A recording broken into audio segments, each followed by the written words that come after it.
Hello, good morning. Thank you for joining us for the morning news right here on TV3. Make sure you log on to our social media platforms where we stream TV3 Ghana. Top on our lineup.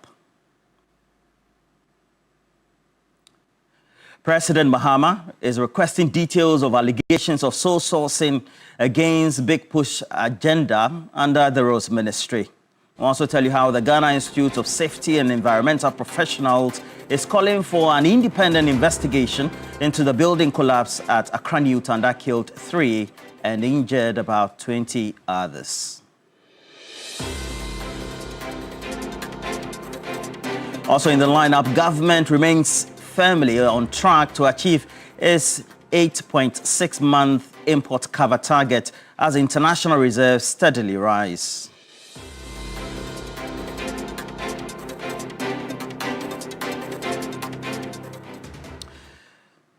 Now let's bring you the details of the news. In our first story, the President, John Dramani Mahama, has directed his office to obtain the full detailed report of the Fourth Estate on its investigations into alleged Big Push contract for study, with a firm instruction to the Ministry of Roads and Highways to equally present its response to the allegations for onward action. The President's comments come in the wake of the online media serialization of what it describes as a ministry of sole sourcing. He spoke at a meeting with social or civil society organizations at the Jubilee House. He also raised issues about transparency on the part of the media as well as civil society, and then also fully investigating issues before they are equally brought to the limelight. The President again congratulated the media and its effort to unearth corruption, but also hold duty bearers more responsible for their actions.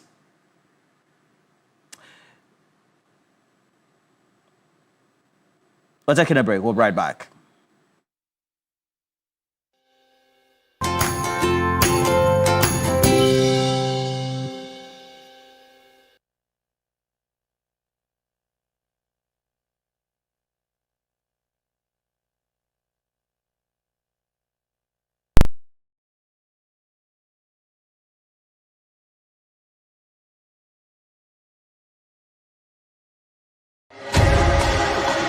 TV3 Talented Kids is back again!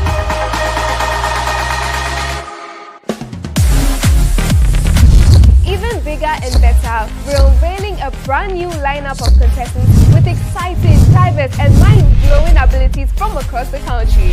For the contestants, Talented Kids is more than a competition.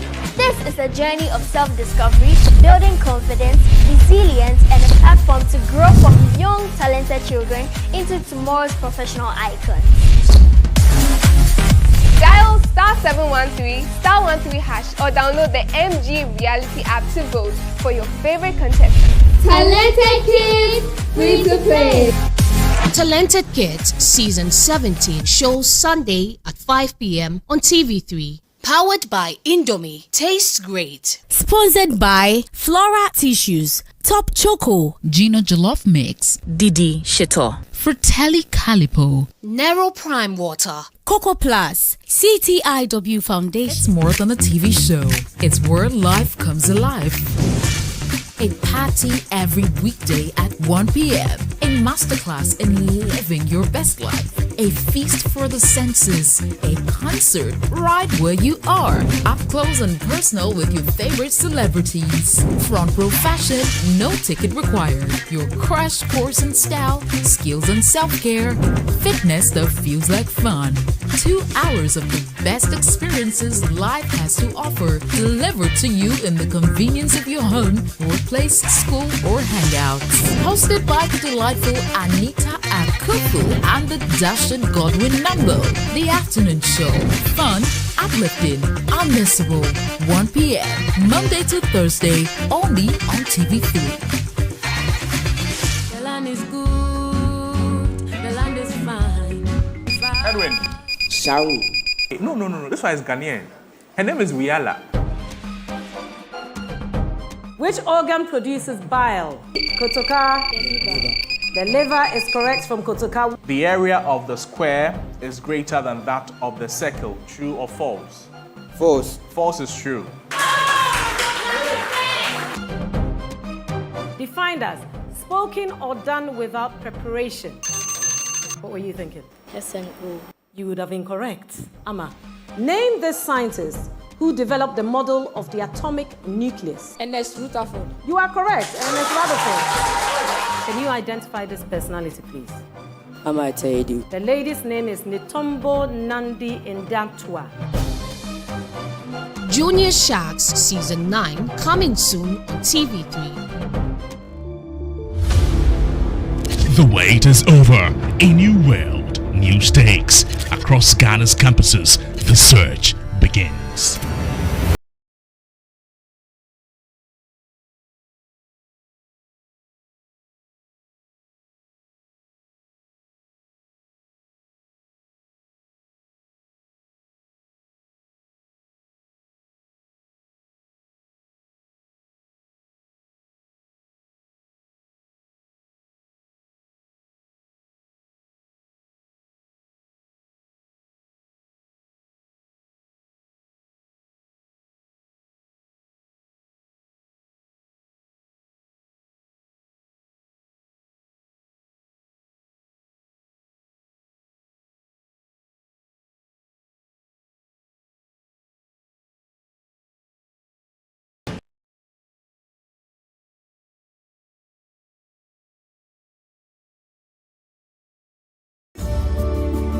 A mother's love knows no boundaries, but what happens when her heart is tested beyond measure? Oh dear, sorry. Where did my mom go? She's very sick. Where is your husband? Yashonda's perfect world is about to change forever. A secret from the past, a child with no one to call his own, and a mother torn between betrayal and compassion. Krishna was born out of wedlock. So where is he? He's in this very city. Can she be the mother he desperately needs? Mom. The story unfolds in Dosri March, showing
competitive pricing and value for money. Although we've seen snippets of the investigation from the media, I've instructed my office to obtain the full detailed report from the Fourth Estate and to conduct a study of the various allegations presented in the report. We're also requesting the Ministry of Roads and Highways to present a detailed response to those allegations made therein in order to inform government's action on the matter. And it is precisely for such situations that I announced that government will introduce amendments to the Public Procurement Act to limit single sourcing in order to promote greater transparency and ensure proper value for money for the money we spend on projects. I've also requested the Minister of Finance to fast-track the setup of the Independent Value for Money Office, since the amendment to the procurement legislation will require that all single-source procurements be subject to rigorous value for money review. I remain of the conviction that single sourcing must be used as sparingly as possible, and would consult with civil society on the new legislation we propose to use to restrict it as a method of procurement. Well, in other news, the devastating collapse in Accra New Town has turned a place of worship into a scene of tragedy, raising urgent questions about safety and responsibility. As a nation grapples with the shock, attention is also shifting beyond grief to a deeper concern whether the systems in Ghana meant to prevent such disasters were ignored or failed. Judith Brown has more in this explainer. The collapse of a school building in Newtown, which is also being used as a church, has left a community reeling because what was meant to be a place of refuge and faith became in an instant a scene of chaos and loss.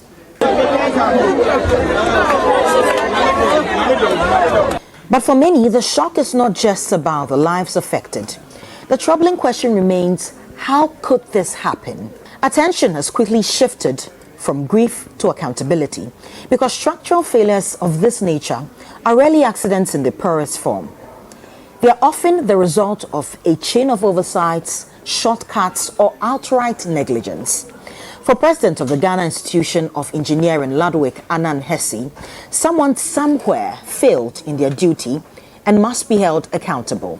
If we inspect and there's a report that the building is not fit for occupation, and the authorities don't ensure that the non-occupation of the building is enforced, then somebody must be held responsible. But then assembly, who did the investigation? Who said that it wasn't fit for habitation? And what did they do to ensure that the place was not habited? These are questions that needs to be answered. And the people who negligence cause lives, then will have to be held to account. So what process must be followed according to the Ghana Building Code of 2018, GS 1207? The process begins with the land itself. A developer must engage a licensed surveyor to produce a certified site plan, one that clearly defines the boundaries and provides precise coordinates to ensure it fits within legally approved land parameters. From there, the site plan is taken to the relevant local planning authority, such as the Accra Metropolitan Assembly. At this stage, zoning regulations are confirmed, what the land can be used for, how far structures must be set back from roads, and whether access routes meet safety standards. Design comes next, and this is where professional expertise becomes non-negotiable. A licensed architect develops the building plans, while a structural engineer ensures the design can physically stand under expected loads and conditions. Their drawings must be complete, signed, and stamped. With these documents in hand, the developer must submit a building permit application to the appropriate metropolitan, municipal, or district assembly. It will then undergo rigorous technical review by multiple bodies like the Fiscal Planning Department, the Works and Housing Department, as well as the Ghana National Fire Service. Only when all these layers are satisfied is a building permit issued, granting legal approval to begin construction. Even then, the process is far from over. Competent contractor must be engaged before the building can be set out on site by the surveyor to match approved plans. Critically, the local assembly must be notified at key stages, which will trigger mandatory inspections, ensuring that what is being built matches what was approved. Only after passing this stage is a certificate of habitability issued. This certificate is a final assurance that the building is safe for use. And without it, occupation is not just illegal, it's dangerous. And so, seen in this light, the Newtown collapse is more than a tragic event. It's a potential breakdown of a system designed to protect lives. As investigations unfold, the call for accountability is growing louder. Justice will not only depend on identifying what failed, but on ensuring it does not happen again. Judith Brown, TV3 News. While pupils of the Accra Newtown Experimental 1A and B Primary School say the lack of adequate school desks has made it impossible for them to move into a newly renovated classroom block. The situation forced them to continue using an abandoned 3-story building which collapsed over the weekend. Speaking to TV3, some of the pupils revealed that the last time they studied in their newly collapsed building was on Saturday, March 28, as they prepared for their final BEC examinations. They spoke with Armstrong Gold Alogbe. That's our class. That's your class? Yeah, because you are moved from that place. But I thought they said you are no longer using that building.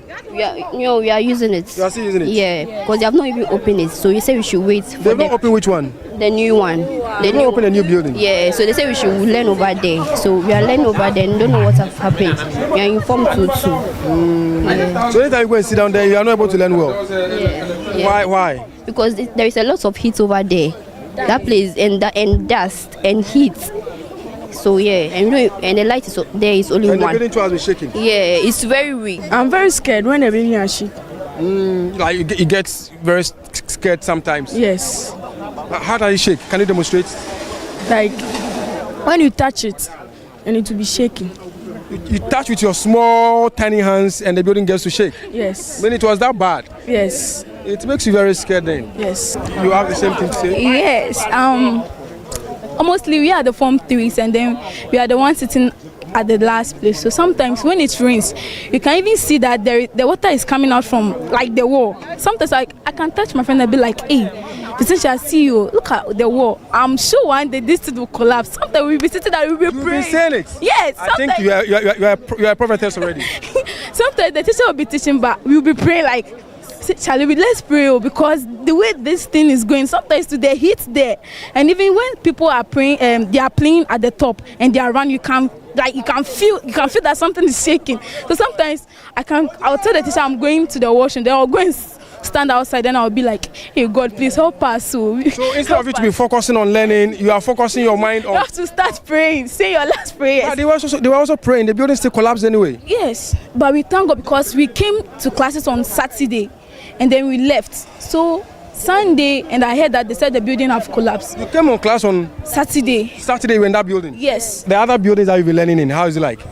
That one today, I think they said they are arranging that place. So it's left with small, then they will finish the building. You think they should come and open a new building for you guys? Yes. Pardon? We don't have.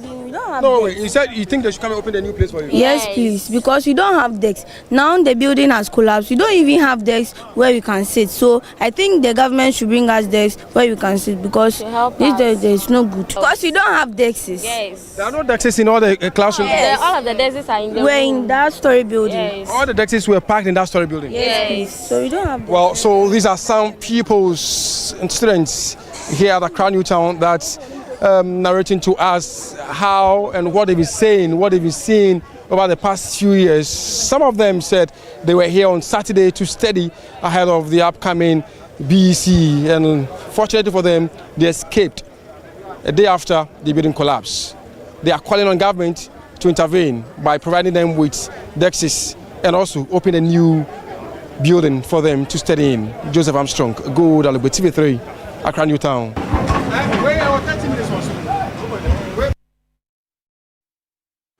The Ministry of Finance says the country's import cover has risen to some 5.8 months as of March this year.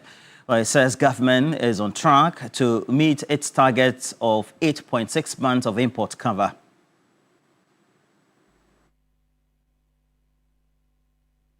Ghana's reserves had fallen to about 1.5 months of import cover in 2023, according to the World Bank, raising concerns about the country's ability to sustain imports. But recent data suggests a strong recovery in external buffers. Speaking at the Mervyn Pick Accra Business Forum on behalf of the minister, the Deputy Finance Minister said import cover has increased by around 60% compared to last year. Gross international reserves has risen to $14.5 billion, equivalent to 5.8 months of import cover as of March this year, up from $13.8 billion at the end of December 2025. It is worth noting that by the end of December 2024, the gross international reserves was approximately $8.9 billion, covering 3.9 months of import cover. So in just over a year, Ghana's reserves have surged by over 60%. Meanwhile, Cabinet has approved the Ghana Accelerated National Reserve Accumulation Policy aimed at strengthening the country's resilience to external shocks. The Finance Minister said efforts are underway to ensure targets under the program are achieved. The program is to build an economic war chest to protect the economy against future shocks by raising gross international reserves to the equivalent of 8.6 months of import cover by the end of this year and 15 months of import cover by the end of 2028. This is an economy regaining balance. This is an economy back on its feet, rebuilding strength and preparing to run. The forum brought together policymakers and business leaders to discuss Ghana's economic outlook and investment climate. Organizers say the platform is intended to drive policy dialogue and support long-term economic stability. And before we go, let's bring you some sports news, as the news is now trickled in that the Ghana Football Association has sacked Black Stars head coach Otto Addo following a string of poor performances as a result in recent international friendlies with the Black Stars. The decision is coming after Ghana suffered back-to-back defeat to Austria and just last night to Germany, extending the coach's losing streak to 4 consecutive matches. Otto Addo's dismissal comes at a critical time that the senior national team is preparing for the 2026 FIFA World Cup, which will be hosted by the United States, Canada and Mexico. Ghana has been drawn in a tough group alongside Panama, England and Croatia. Already, the Minister for Sports and Recreation, Kofi Adams, has acknowledged that Ghana is not yet fully prepared for the tournament, but has given assurances that structures are being put in place to ensure the Black Stars' readiness.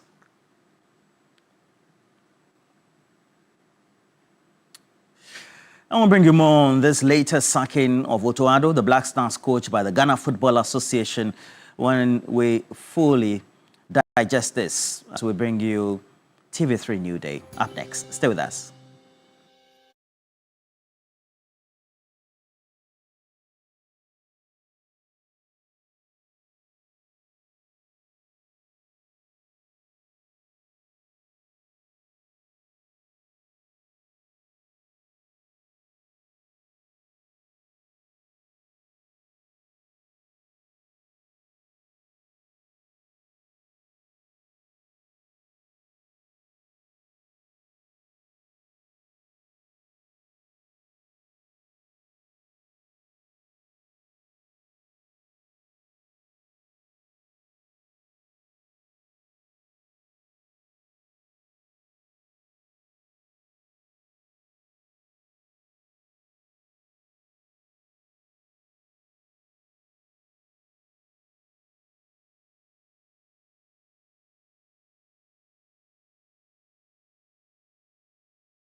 Coach Otoado's this thing. We show the match, right? And put the match to one side so that we will do it. I woke up to a post which said the 24-hour economy is in full motion. Yeah, with the sacking. I also posted something because we're sacking people in the middle of the night. This is what I posted. All Ghanaians are asleep. Otoado was sacked at dawn or overnight. 24-hour sacking. Charlie, I don't understand. But why was he sacked this at guy, 1 we should a.m.? have sacked him before we signed him the second time. So immediately we signed him the second time. No, then we sack him the next day. Why would we even sign him the second time? Yeah, because the managers of the team or the Ghana Football Association made the decision that, yeah, it's cool. He might have learned his lesson. You know, the way John Mahama is performing in the second coming. So they thought that this one to follow the same fashion. And this guy is a complete disaster. Oh, my God. You know, we have good players. When they are in their teams, excellent. Par excellence. Par excellence. And then when they are playing for Black Stars, disaster. How do they say that in French? Disaster. Where's Beatrice Edu to come in? Par excellence. The players so par excellence. Yesterday I was having palpitations. Yeah. My BP was rising 195 to serious. At the 45th minute, when that penalty was issued against Ghana, I turned the TV off. You did? Yeah, I immediately turned to the TV. So we were here, actually. I was at APL. Oh, you were doing recording? We were in the middle of some recordings. And then we came out to watch the game. At the 45th then you shouldn't minute, have come to work. You should have told me. I just turned the TV off. Because last time I was upset. They gave you heartache.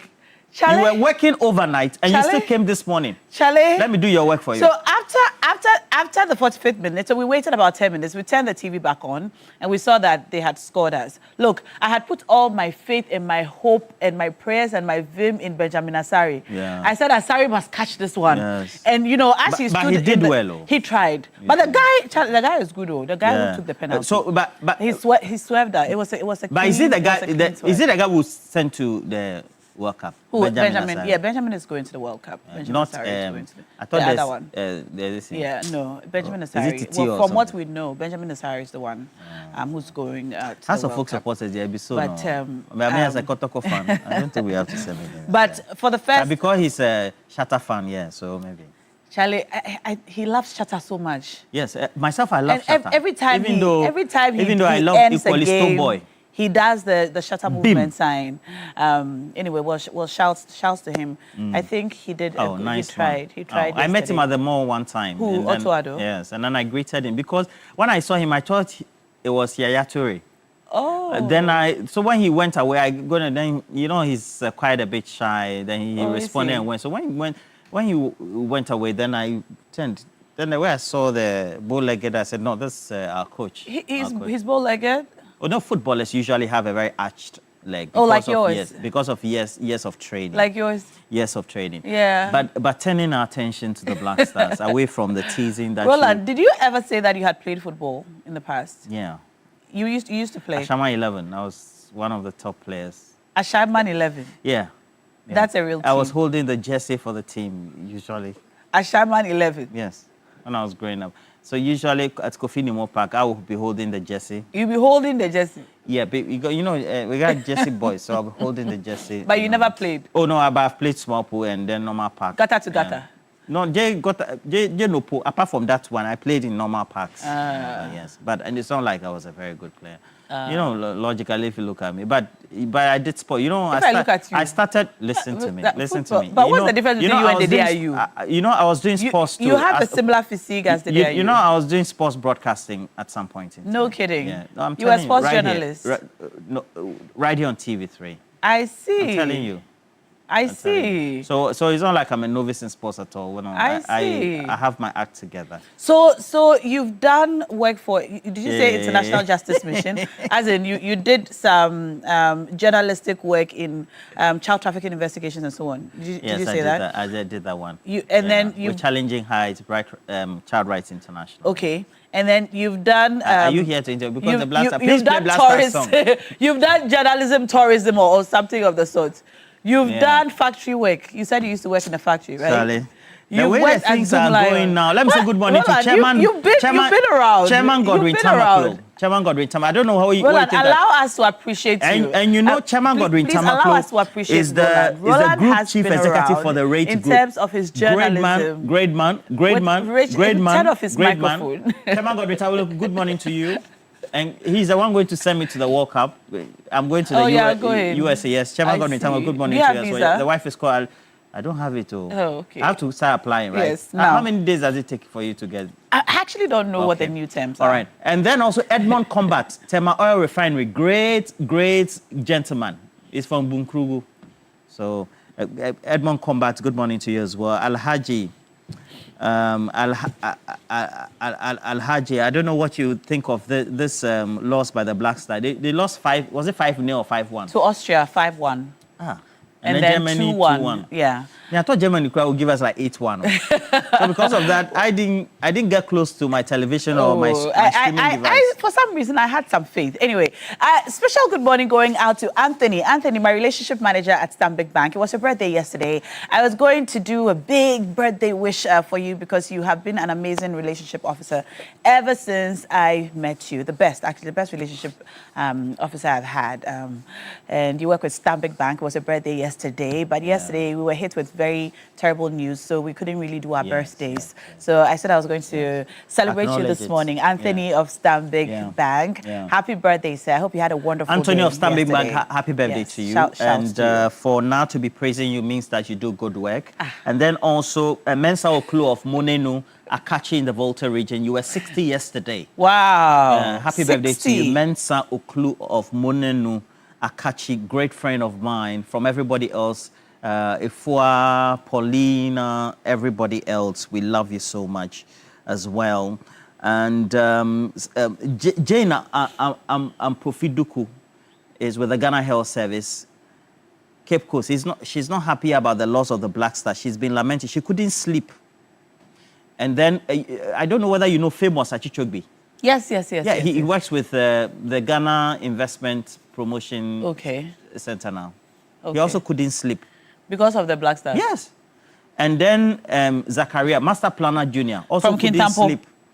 Because, you know, Master Planner Jr. has 2 problems. He's thinking about how MPP can win 2028. And then the Black Star also are giving him defeat. So why is he going for a double position dose, in the he MPP? couldn't sleep.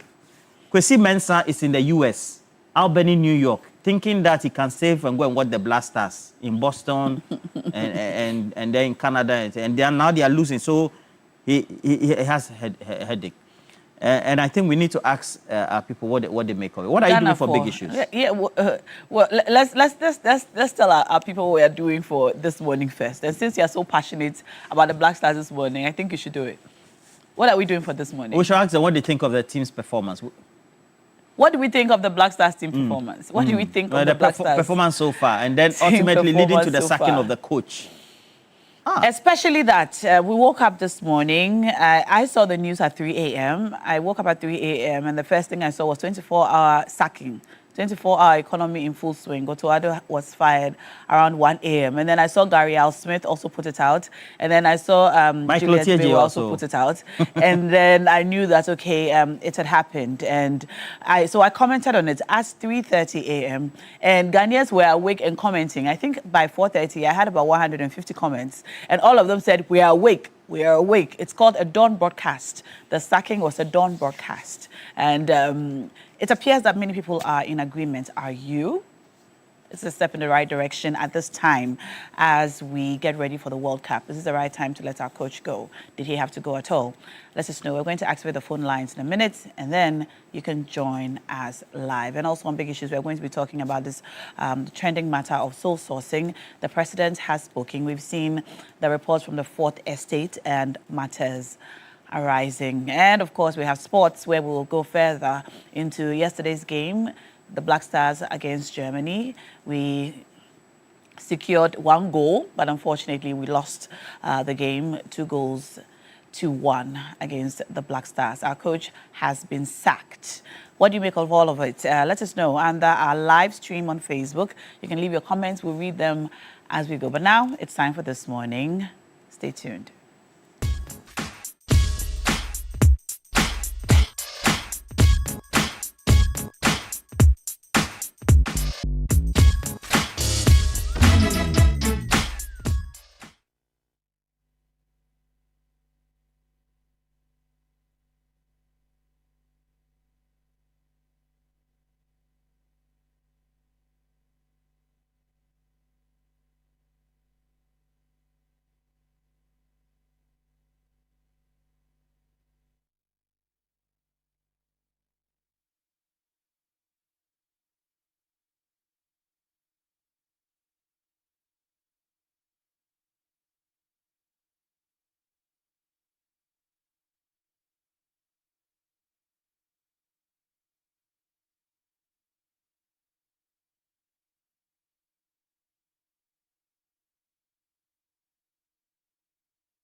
Well, so the Black Stars, and we already know what the outcome has been so far, leading to the sacking of the coach, Otoado. Otoado himself has a long history with the Black Stars because he was a player of Ghanaian origin, but who was born in Germany subsequently as well. Well, he grew up in Germany, to be more precise, and subsequently decided to choose the option of playing for the Black Stars and did quite well, creditably, during his heydays, so to speak. But as coach of the Black Stars, I'm not too sure. Many people agree that he's been some of our top performers when it comes to who the gaffer should be for the Black Stars. And you saw the performance yesterday. Now, the question is, what do you make of their performance and subsequently the sacking of the coach, Otoado? Do you think that, looking at this, we need to do something better than this? We already have a caller on the line. Good morning to you. Good morning. What's your name, please, and where are you calling from? My name is Noah. I'm calling from Bong in the Eastern region, Ghana. Oh, Chaku, Ungesaminya. Noah, thank you very much, Papa. Yeah, okay. Please go ahead, Noah. Thank you.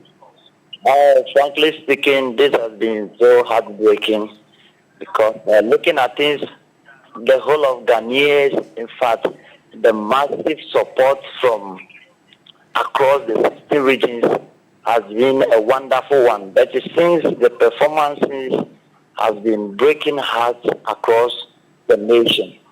And in fact, most people have been raising the concern for the sacking of our coach, Otoado. But frankly speaking, that hasn't been the expectation overnight until the news broke out. But looking at things, I think this guy, the keeper, Benjamin Asari, he did so well. That was so awesome, and I applaud him for that. Therefore, at TCG, no. So looking at the 2026 World Cup, our preparation must be very, very hard. We have to prepare well. And now the major question on board is who is next to take the Black Stars to the World Cup and bring the cup back home. But so far, they have to improve upon their performances. Yesterday, they did so well in their performance. They did well. Okay. But my worry is what Mama Ashoko has said already, that when they are out there, they did so well. Who, Mama Ashoko? Semenyo did so well when he's out there, but when he's back here, I don't know. Yesterday he had an opportunity to score, to give us the scoreline, the second goal, but my expectation couldn't be met from him. So I was very worried. I couldn't see Thomas Partey. In fact, expectations were so high, but deliveries weren't in place. So I think the next person who have the opportunity to lead the Black Stars should come with the right expectation, with the right mindset to take Black Stars there and bring so much joy to the country, because our president is also working well. Thank you. God bless you, Papa and TV3. Thank you, Noah from Pong, Eastern Region, giving us that call there. What do you make of the performance of the Black Stars? Subsequently, we've also had the sacking of the coach as well. We're just less than 80 days to the World Cup. What do you make of the team's performance, our preparations as we journey towards the World Cup? Already I have a veteran sports journalist, manager and administrator, as well as marketing communication expert, Mohammed Amin Lamte. Good morning to you, Alhaji, saying that the sacking of Otoado was much anticipated. Greetings to Na Shoko. Good morning to you, Na Shoko. Is the Spider-Man jersey they are wearing? I don't even understand. Anyway, we have Alhaji Benu Yorubo Shele. Dasaba. Yes, sir. Oh, Jale Alhaji. They scored us. We are all sad in the studio. We try our best. Because of the penalty, and these people will lose the match. If not because of the penalty, they will lose it. And so we will keep on praying for Ghana Blaster. Maybe we'll start doing the good things. B3, now how are you? I'm fine, Alaji. How are you? Now why is Cookie tea? For the past 4 days now, I don't see Cookie. I'm surprised you're asking. You should know.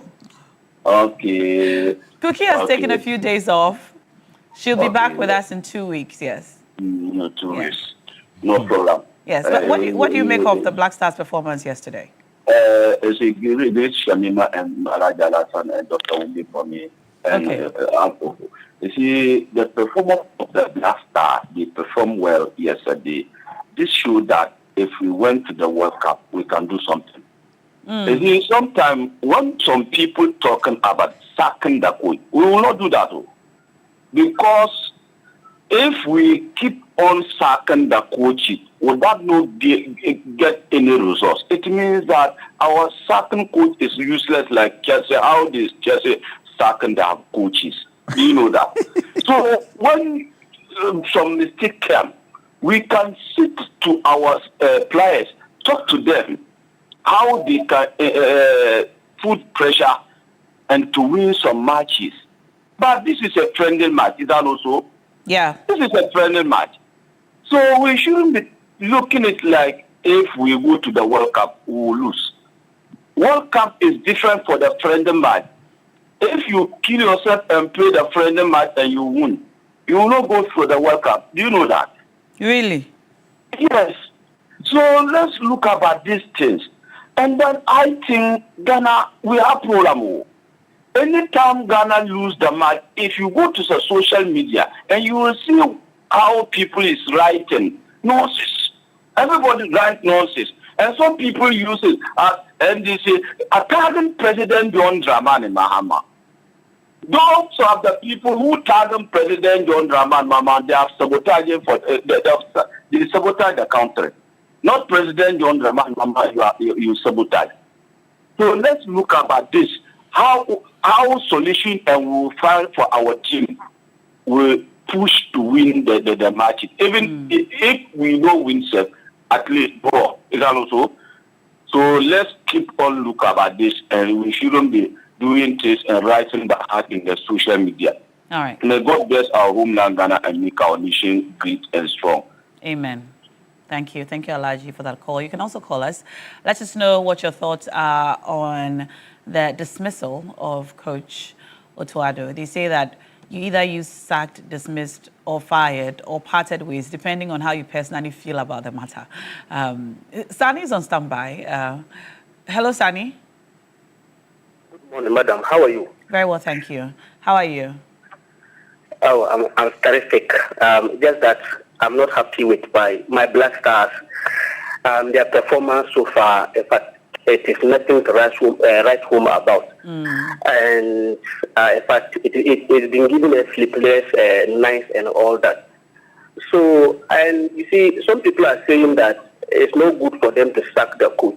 Look, we have to look at the details of the contract. Because when they were signing the coach, I mean, they tied that contract to what? Performance.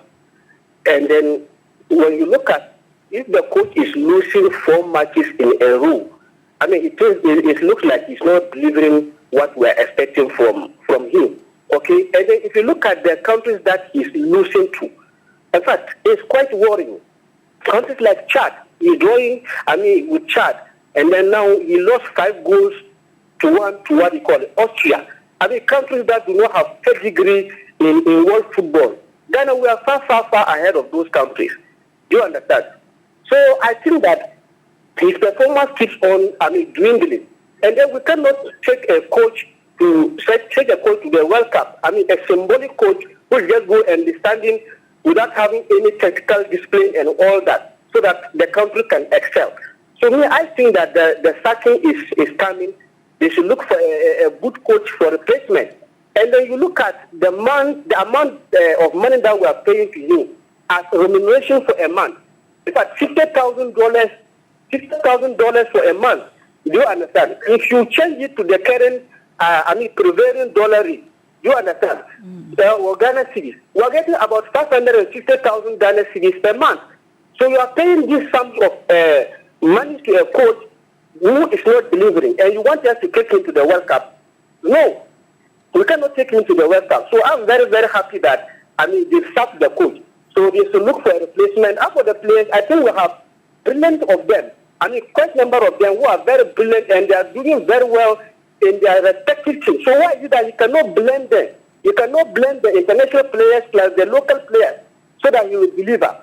So I'm very, very happy about the starting. And I believe that when we get a good replacement, Ghana, we are going to win the World Cup. Inshallah, we are going to win the World Cup. I have confidence in the players. Our problem is the coach. And then the management team. I think that some of the management team members should also go with him. Because they have all failed us. All of them collectively have failed the country. So we shut them and then replace them so that we'll go there and then excel. So I'm very, very happy about that. Thank you very much. Thank you. Thank you so much, Sani, for calling us. You can also call us. The phone number is on the screen. We're talking about the dismissal of Coach Otuado this morning around 1 a.m. We got the news following the performance of the Black Stars last night, or rather, after our last few games against Germany, against Austria, and so on ahead of the World Cup. We have a caller joining us now from Techiman. Hello. Hello. Okay, Hello. We don't seem to have... Yes, sir. What's your name? Hello. Yes, sir. Can you hear me? Yes, I can hear. My name is Wendell Samson. Samson, welcome to the show. Yes. Yes, I'm coming from Techiman. Awesome. Welcome to the show. What are your thoughts on the dismissal of Coach Otuado? Hello. Yes. Can you hear me? I think your connection isn't so great. I'm from Techiman. Yes. Please go ahead. Yeah, first of all, let me say thank you for TV3. In fact, TV3, you are doing very well. Thank you. Yes, TV3, you are doing fantastic job. Thank you. For 8 months because of TV3, somehow I wouldn't have gotten the opportunity to watch Black Star playing their 2 massive debuts. In fact, you are doing very, very, very well. So I say thank you very much. Thank you. But with the starting of coach, I think it's a good direction because now the Ghana is going for resetting. And once your mama is performing, the Black Star also have to perform. So I say for starting Coach Otuado will bring a good thing to Ghana. And I'm sure they should look for a better coach. And I think this is the best way to go. My regards to Roland and Cookie Ticket. Okay. All the best. Thank you. Thank you so much. Roland, do we have any messages? We have a couple of messages. This one is coming from Philippine Godo, who is the Director of Communications for the World Human Rescue and Advocacy Organization. Good morning to you, Philippine Godo, as well as your sister, Delight Mojaka, as well as Michael Asari, all of the World Human Rescue and Advocacy Organization. It says, full of heartbreaks, what we saw yesterday, and even the West was that 5-1 defeat. Coach Otuado should have been sacked months ago. Now here we are, less than 80 days to the World Cup, and this is what we see. I feel we don't need any new coach. We should let the old boys handle them to the World Cup, like Asamoah and Laye Kinson. I think I agree with you on this, Philippine Godot. And critically also, I have this one also coming from Kakri Samwa, good morning to you. Kakri Samwa says, the Ghana needs a Michael Carrick. I'm sure you are a Manchester United supporter. It says Ghana needs a Michael Carrick, using same players, achieving outstanding results. And says good morning to everyone else as well. And then also Sherry Giovanni is a regular. Somewhat good morning to you. He says that Otuado has long been pampered. His performances have been shambolic. Yesterday, we couldn't have possession of the ball for at least 3 minutes on the pitch. I pray Ghana gets a code that fits the tax. Otherwise, wahala for us at the World Cup. It says good morning to Daniel Inchupo. And then Andy Agble as well says that, look, the Black Star that we enjoyed watching back in the day had a compact team. They played together from the under-20 level to the senior level. Hence, they had good connection and cohesion. He continued. The new trend of having to call foreign-based players who know nothing about themselves to play for 3 days, then going to a match won't help. Let's go back to nurturing players, even if they live abroad, making them play together from the junior level to they get to the senior team, making them compact. Quite interesting, as you say it in there. And then I have this one from Alberta or Princess, and then she says that the Black Stars have given some of us BPO and says happy birthday to Frederick Tete, wishing you all the best in life. Kwame Boateng says that all that we witnessed yesterday were just a team of players who did not know what they were about. But compare them to the times they play when they are in the various clubs that they play in, and you'll find that we have very good players.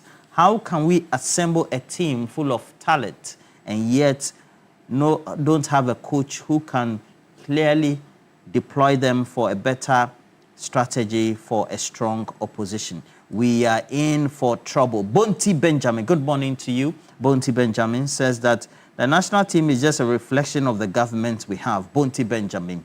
And Kwesi Mensah says that I can't think right. This Black Star team is useless. Honestly, no benefit. I'm here in the US saving to make sure I go and watch them. And here we are today. And then also I have this one from Dipku Ishmael from WAO Traffic. Coach Otoado's sacking is long overdue. BP performances and well, I have more comments, and should I continue? I have Kofi Kwating Amenin Kukru says that at this critical moment, even if we go for Pep Guardiola, we cannot have any better result going into this year's World Cup. His sacking is not going to change anything about our poor performance. And then I have this one also from Chris. Chris says that I'm watching you, quite an interesting discussion you have, and I know that the Black Stars didn't do well, but just wish someone for me who teaches my children. That is happy birthday to Jennifer Walenkaki of West Hill City, Wager. I wish you peace, grace, and love from Bismarck, IT teacher of Laboni Senior High School, and Jennifer Walenkaki of Laboni Senior High School.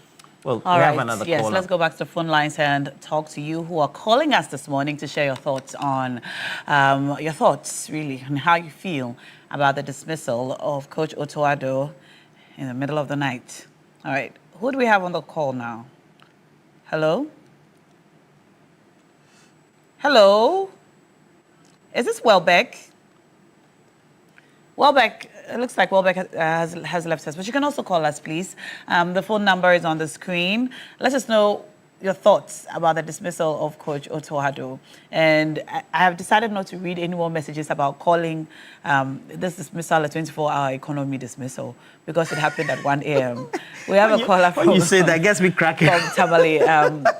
Say that again. It's a 24-hour dismissal. Because we're working okay, around Tamale. the clock. We have a caller from Tamale just joining us. Hello. Hello. Good morning, sir. Yeah, good morning. Yes, sir. What's your name? Yeah, my name is Lopez. I'm calling from Hohoe. Mr. Lopez from Hohoe. Great to have you. Yeah. Welcome to the show, Mr. Lopez.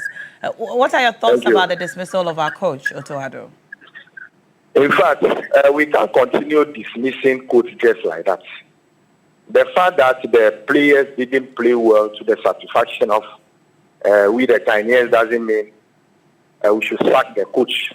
What should we do? Rather, the technical team should make sure they invite players that we believe can bring back the last of what Black Star into the Chinese rather than sacking the coach. So to me, as one person, sacking a coach we have only some few days to start the World Cup. Why should we have to sack a coach? And now who is going to train the players before we kickstart the World Cup? So to me, sacking the coach is a no-no. Yes, that is my take on the Black Star. But Looking at our performances for the past 2 matches that we played, in fact, yesterday the guys did well. The guys did very, very, very well. If not for that our player who caused the penalty the other time and also caused it yesterday, would have been in the lead of the match we had yesterday. So the guys, they did very well yesterday, looking at, to compare it to what happened the other day against Austria. So Black Star, the love of the game is coming back. So let's just keep it up, pray for them, make sure they do the right thing. Thank you. All right. It's the Spider-Man jersey for me. Why are you calling it Spider-Man? Okay, I have this one from Nanajiman. He's a distinguished coach as well as of Hem Ghana. And so he says that 6 coaches in 7 years points to a structural and systemic failure, and not just the failure of the coach. We appointed 5 more people to assist the coach. What happens with them now? And what of the assistants before them? He continues, we need a holistic change. Whoever we appoint now will make very little difference unless we apply ourselves to the DNA of football philosophy, which determines how we play, irrespective of who is in charge. Yeah, the philosophy of the team, of the typical Ghanaian Black Star team. Is the coach part of the technical team? Yeah. The coach is a member of the technical team. It's a technical. All right. Yeah. Because the caller was saying that we should not focus on the coach, but on the technical team. So I was just trying to get clarity there. Prince is our final caller, and he's just joined us. Hello, Prince. Prince, are you there? Okay, it appears Prince has left us. But thank you for your calls. That will be it for our calls this morning on this morning segment. We've been talking about our coach, Otoado. When we come back, we'll bring you the big issues. Yeah. And I forgot to say there is a birthday of Professor Ransford Jampo. Oh, is it? CEO for the Ghana Shippers Authority. Happy birthday to you, Professor Ransford Jampo. Great man. Great man. Wishing you all the best for the day, Professor Ransford Jampo. From all of us right here at Media General. And I know that we'll do the honors of putting your pictures or your picture on the screen towards the end of this edition as well. But you have no qualms at all. Happy what birthday, do we have sir. to do next? Well, I tried a coconut peck biscuit yesterday. It was really nice. Wow. If you haven't tried it, you want to do so to peck up your day with Milky Way, with a rich, smooth taste of peck milk shortcake. It's pure delight. Pure delight. If you haven't tried it, you should. And that's it for this morning. We'll be back with a big issues. Thank you so much. Stay tuned.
If you just tuned in, you're just in time. You can be a part of the show by contributing to the conversations online. Under our Facebook live stream, you can just leave your comments and I'll read them as we go. And also, we already began conversations on some of the issues we are going to be discussing this morning on Big Issues. But in addition, with the hashtag TV3 Newday, you can connect with us on X. I'll be reading some of your messages from there as well. Now, this morning, we're going to be discussing two major issues making the headlines. First is the very unfortunate collapse of a building at the DA Experimental School in Accra, Newtown, which has unfortunately left 3 people dead and about 20 people currently receiving medical care. Yesterday, we were on the ground. We saw the various security services over there trying to remove the debris as well as ascertain exactly what might have caused the crash. We also spoke to some of the family members of the deceased persons and some of the students of the school, the DA Experimental School at Accra, Newtown, who told us many things, including the fact that on Saturday they were in the building studying for their final exams. So the students apparently were still using the building, and even as students, they claimed that they had constantly raised concerns about the integrity of the building because they could sometimes feel it shake when people were on the top floor praying while they were in the building. And we're going to go into that. There have been calls for a real look at our building safety regulations and a call for reforms with respect to the integrity of many buildings. We've heard from some engineers, like Engineer Mahama, who says that a lot of buildings in the country are standing only by the grace of God. Well, we'll get into that. But we have heard from the Ghana Institute of Safety and Environmental Professionals. They have issued a press statement. We'll get into the details of their statement and we'll speak to their national president as well.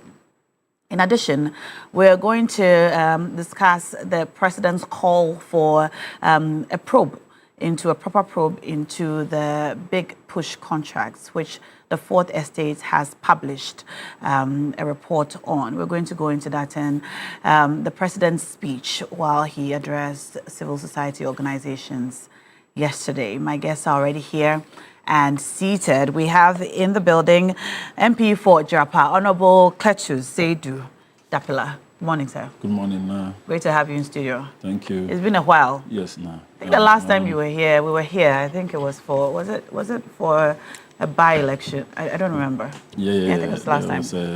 That was Akutia. Yeah, the last time we had you here. Welcome back. Thank you. I hope all is well in your constituency.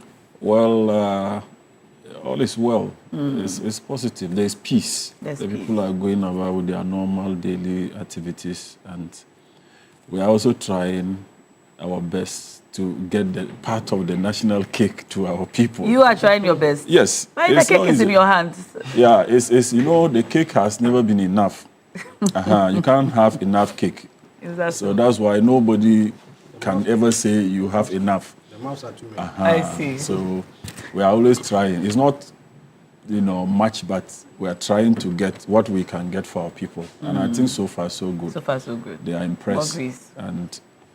More grease to your elbows. Thank you. Thank you. All right. Also in the studio this morning, we have private legal practitioner Austin Bracco Powers, who is in the Supreme Court seeking a declaration that the name of the airport be changed or cannot be changed to Accra International Airport like it's been done without a proper amendment or repeal of the law that named the airport. How is the matter coming? Yeah, it's shaping up well. Okay. It's shaping up well, yes. I'm sure it will be a major battle. Yeah. And like the last time we discussed, this is one subject matter that Ghanaians should be interested in because it borders on the constitutionality, particularly the balance and how to maintain it, and the responsibility of the courts to be an umpire, an independent arbiter, to ensure that the balance does not scale towards one organ of government against the overall supremacy of the Constitution. All right. Well, we will keep a close eye on this one, and We look forward to reading it in the Ghana Law Reports as part of material that people interested in the law, part of our jurisprudence, people interested in the law should be interested in. Also in the studio, we have Dr. Ramsey Inusa, Director for Research with the United Party. Good morning. Good morning. Welcome back. Well, I was not gone for long. Yes, it's great to have you back in studio. Just a short time. Yeah, thank you for having me. And let me say a very good morning to your cherished viewers out there and to my brothers on the table. And indeed, now to our leader and founder, Honorable Alan Tremantin, who is indeed making significant strides. If you look at the current polling by Musa Danko of Global Info Analytics, you can see that the United Party is really appreciating. What did they say? Significantly in 2 regions. Okay. The Ashanti region and then the Volta region. However, Greater Accra will definitely follow suit and will make some significant strides in Greater Accra. In 2028? Absolutely. All right. We wish you all the best. Thank you. Now, before we get into our issues this morning, we woke up to news about Otuado being, they say, you either say dismissed, fired, sacked, or they have parted ways, depending on how you feel about the issue. So he's no longer a coach. Did you see it when you woke up, or you heard about it when it happened?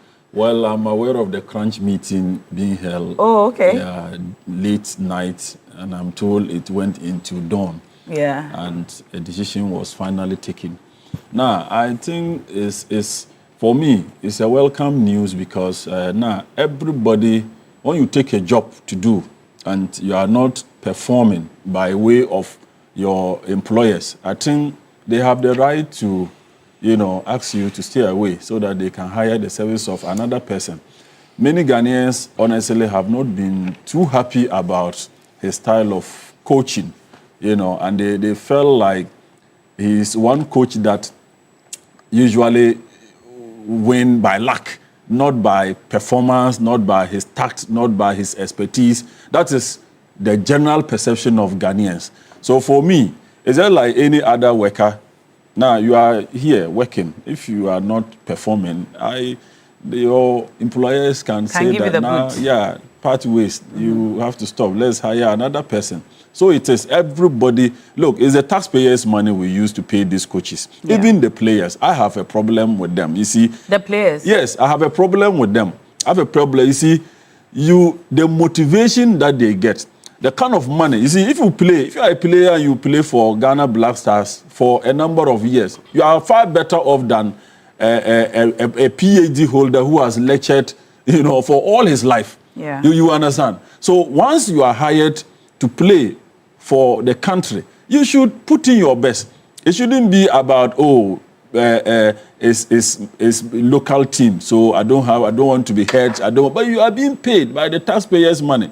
So all I want to say is that once you take a job to do it very well.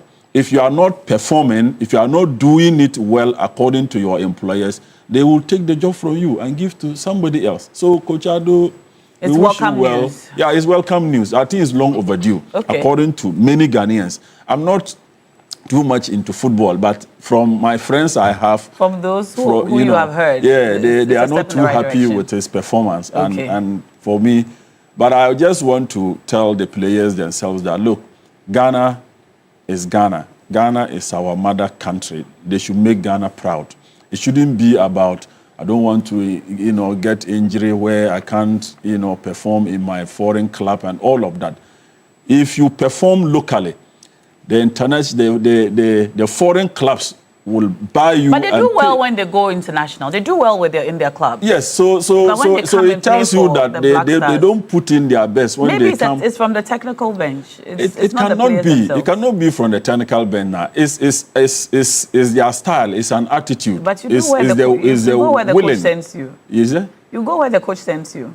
And you can only perform in the capacity that the coach permits you to. Yeah, what I'm saying is that I understand that very well. But all I want to say is that you as an individual, it's a team work. But individually, there are some players who usually know how they perform when they are in their foreign clubs. And when they come locally, it's nothing. It's like just a player from Jirapa that they put in the pit. You understand? And that is usually disappointing. Okay. So I just want to tell them that they should put in their best. The same effort. We are ready to motivate them. Ghana is proud of them. They shouldn't see Ghana as any other country. It is their country. They should be patriotic enough to sacrifice for Mother Ghana, just like they usually sacrifice for their foreign clubs. All right. Austin, are you a football lover? Yes. In fact, I got wind of the information last night. Before the firing? No, yes. I think I had a few discussions with people who were... Okay. In the meeting? I mean, some people were privy to the information. Okay. Now, I think the timing is very bad. Okay. The timing is very bad because we have barely 3 months to the World Cup. Yeah. Don't forget, the World Cup is starting on June 11th to 19 July. So looking at, if you do the math, you know that the timing is very bad. Yeah. And Honorable touched on something. I think it is very important. We are firing the employee and we are leaving the tools. And we fired the employee, but we didn't provide the employee with the requisite and appropriate tools. Now, what do I mean? The thing is that if you look at our players on the field, there's nothing enthusiastic about their play. Nothing. In fact, the recent one, the one they played yesterday, happens to be the only one I felt at least they are pushing up. Do you understand? So the players themselves have not been good in the field. And I feel if there's anything we shouldn't have dismissed or sacked or parted ways with Otuado. You know, because he has started the project and it will take a while. These are young players. Many of them, they have not even played for the national team. And they are now coming together to make sure that they bond. Now, dismissing him and thinking that within the space of less than 2 months, you'll be able to get a Messiah to help us to play. And I always ask myself, are we thinking of winning the World Cup? Or is that the perception? Is that understanding? Maybe that shouldn't be the motive. He has to build a project. Don't forget that it took a while for the Asian regime, the Asians and the Asamoah and our peers to be able to find their rhythm. So these players also need they need some time. And Otuado, I felt Otuado was on the right path. Yes, because the thing is, sometimes I feel the pressures behind the scene. The pressures behind the scene tend to overpower the real work. The GFA pressures, sometimes political pressures. These are things I feel they are not doing well to help the players to, in fact, discharge their service to the satisfaction of Ghanaians. So now, I feel the timing inappropriate. The dismissal, Otuado may not have been impressive, but he has started the project.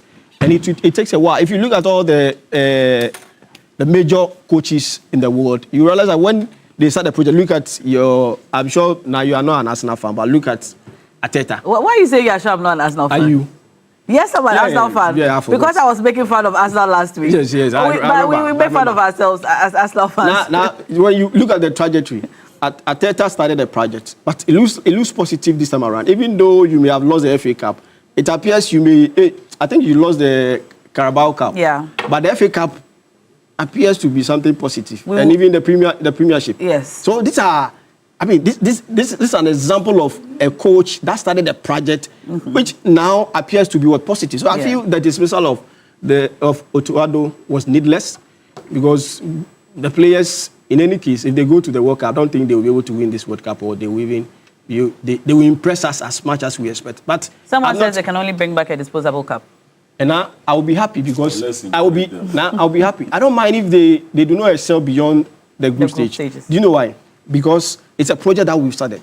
Let's not impress upon the players to over excel. Can we bring a coach? Is this a good time to hire a new coach to take us? Some people have said that, you know what, just bring Stephen Appiah or Michael Essien, one of the old guys who have had good experience with the team and also at the World Cup to come manage the team for now. Is that a good idea? No. I think the thing is that there are some coaches, foreign coaches, who can do some magic. A new coach will be able to work with the Black Stars at this point. That is where you bring in the senior citizens and senior players like Michael Essien and co. So the new coach will be with them.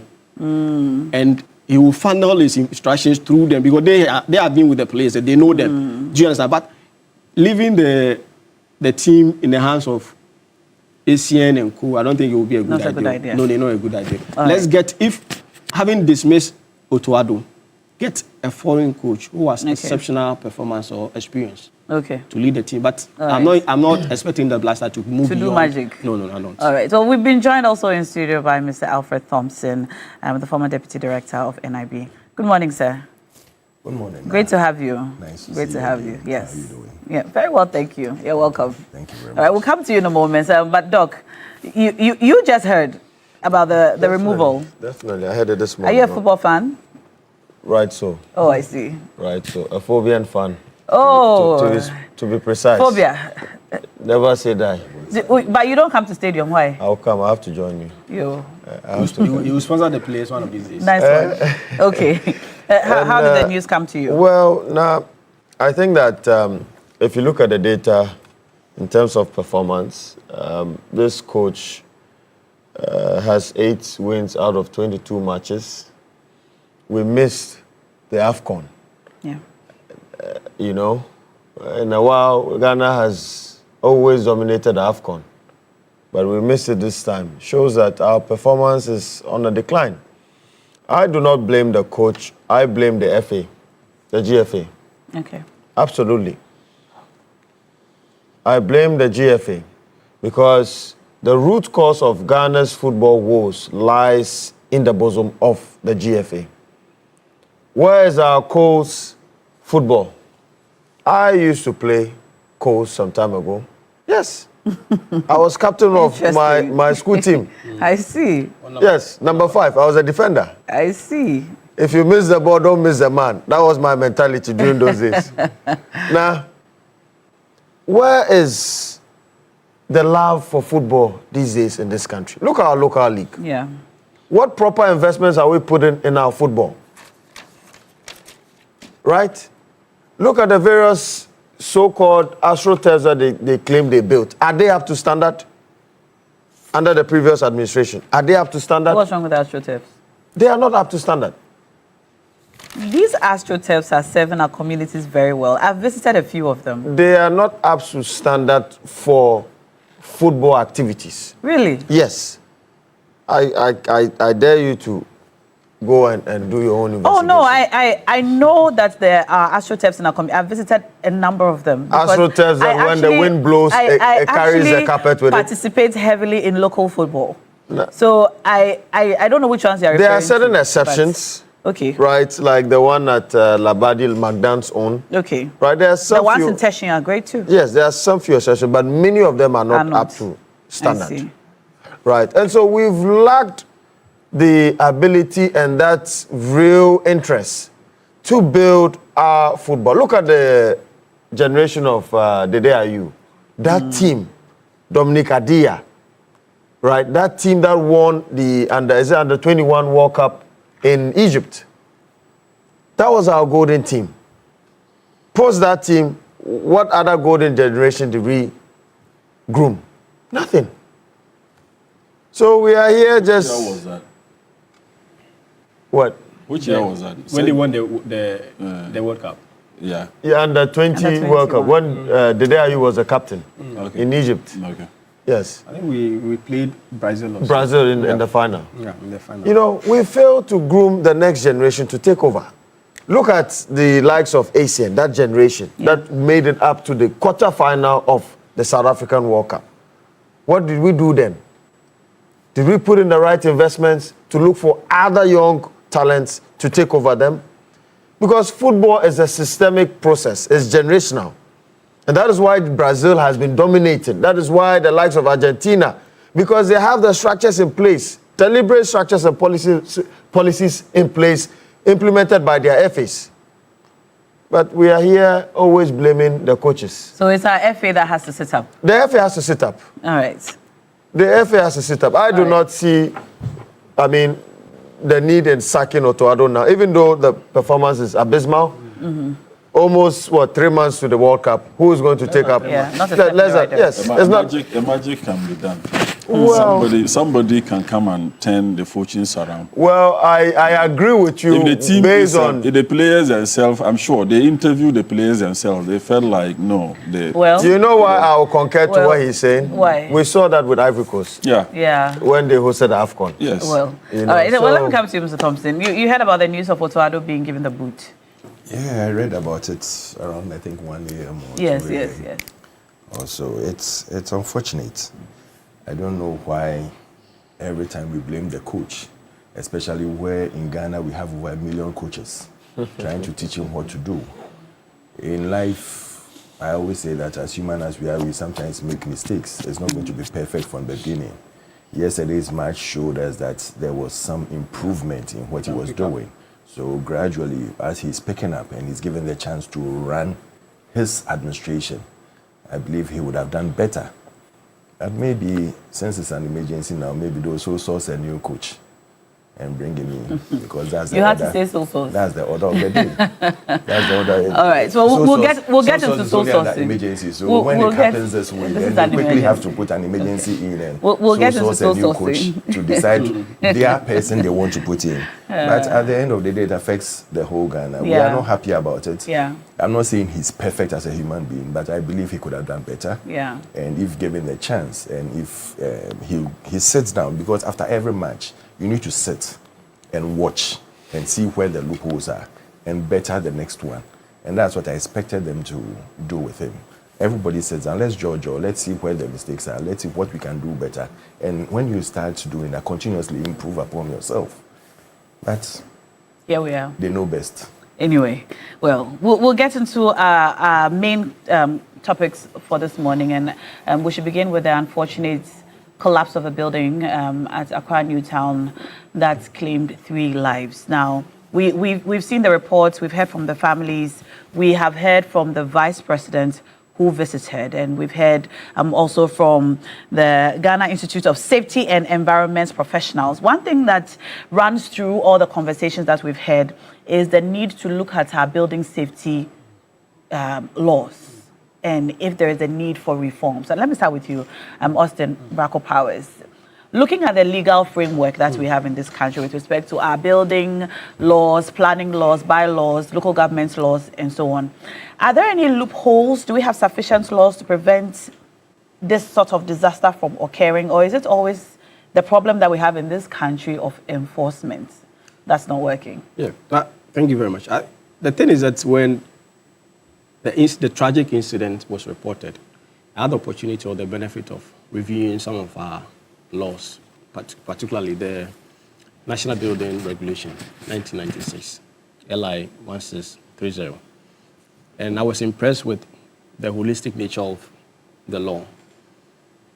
I think this should not be seen as a collapse of a physical building, but it should be seen as a collapse of enforcement and lapse of supervision. Because we have a very comprehensive regulation when you look at it, and a regulation that creates district planning authority. In other words, it gives authority to the various districts to make sure that any building that is erected, altered, or extended is licensed or permitted before. So you cannot wake up and say, I'm putting up a building without the requisite authorization from the district planning authority, which has engineers within their fold. So, and you can also say that because I've been given a permit when I was putting up this building, if I want to alter any part of the building, I won't go for permit. You have to go for permit. Then, if you want to extend it, perhaps maybe your family has enlarged, you have a very large family. So now you want to extend the building, you still have to go to the district assembly for permits. Now, it's surprising that even though we have this comprehensive law, the implementation has been very, very pathetic. Sometimes you ask yourself, sometimes you see buildings with red markings. Stop work, produce permits. And you ask yourself, were the writings put up by engineers or the requisite people with the right authority. Sometimes you see people who do not have basic understanding or even experience in that field because they are part of the task force of a district assembly. Then they move about writing those things. And the other angle is that did the engineers indeed help or sanction those structures? Because it is their work. Don't forget that putting up structures must align with certain codes, district codes. Yeah. Every district has specific codes, so it must align. And they also look at a lot of things. In fact, the building, whether or not the building can withstand imposed loads. So imposed loads, when they say imposed loads, it means that if you put up a building and we impose maybe human beings, tables, any other thing that was not part of the building is called imposed load. So can the building withstand the imposed loads? Sometimes you see most of our buildings and you ask yourself, this building cannot withstand the imposed loads. And another bit has to do with the fact that it's becoming one too many that we see uncompleted structures. Mm-hmm. Yet you'll be surprised that some significant ceremonies will be taking place within those uncompleted structures. What's wrong with that? It's dangerous. Okay. Now, uncompleted structures. Because people live in uncompleted structures. It's not new in this country. We see that churches, school buildings, residential facilities, we see people live in uncompleted buildings. That is why I said... It's not safe. It's not safe. When you read a statement by GSEP, the body, the professional group you refer to, the safety professional group, now, you would be convinced that some of these structures that are being used, in fact, as makeshift structures for ceremonies, for churches and other things, are not safe for people. And he raises a broader conversation about the liability of either the developers and the occupiers. Also, what about the district assembly and the states? Because these individuals or these bodies have a responsibility or a role to play. So the occupier, with regard to the building that collapsed, maybe either the church, the pastor. Maybe the pastor may, I don't know whether, because I think it's a school facility. It's a church building on a school premises. The building is a church. The it building is used as a church. So it's a school property. Yes. Being used as a church. So yes. the pastor may have rented the space. So it is a responsibility of the pastor to ensure that anybody who comes in is safe. That is his responsibility. And it is also the responsibility of the owner of the property to ensure that the property itself is in a better condition for anybody or for any activity. Because the moment you lease or you give out the property to somebody for a program, it means that you are convinced that the property is in a good shape and it is fit for purpose. So therefore, when there are consequential fatalities or damages, you must be held liable. Because your liability must not be extinguished because you have given the property to somebody. So both the pastor and the owner of the school. Then we brought him to the... I think the school is a government school. It's a get fund. So if it's a so now if it's not a private school, so we look at the management. We brought him to the district assembly, those who are in charge of the permits. One of the comments that we've heard yet to verify is that the local authorities have said that the building was not in good shape. They questioned the structural integrity of the building. What we do not know is whether they had asked the school to stop using the building or whether they had cordoned off the building. But we know that the students, according to the students' account, they were continuing to use the building as of Saturday before the collapse happened on Sunday. I just received a message from Engineer Mahama. Good morning, Engineer Mahama. Always great to hear from you.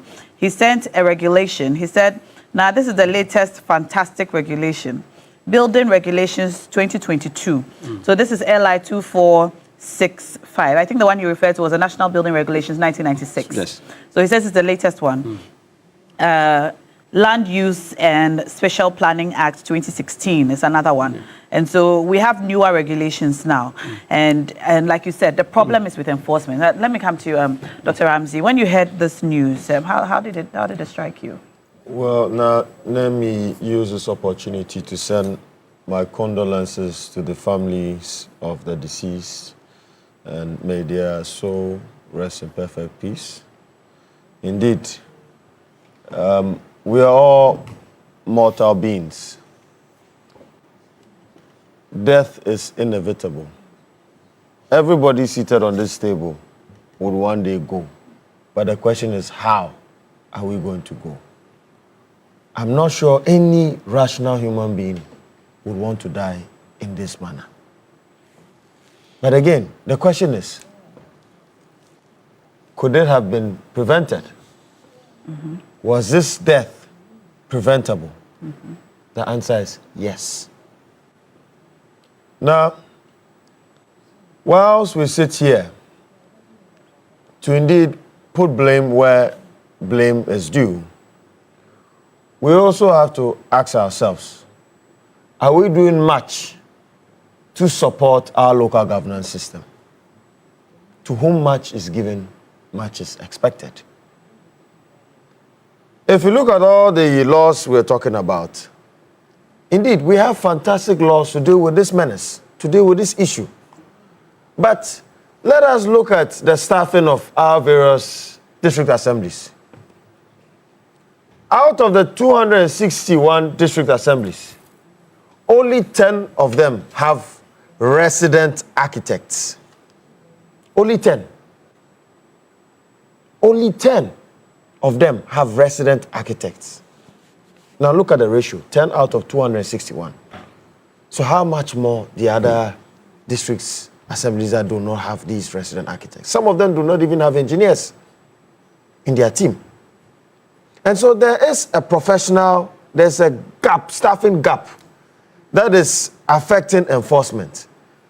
And this issue lies on the doorstep of the Ministry of Local Governance, or local government, that they should have known this by now and acted on this issue of staffing. Because we're talking about what? A lot of graduates from our various tertiary institutions that do not have employment opportunities. Why are we not putting them there?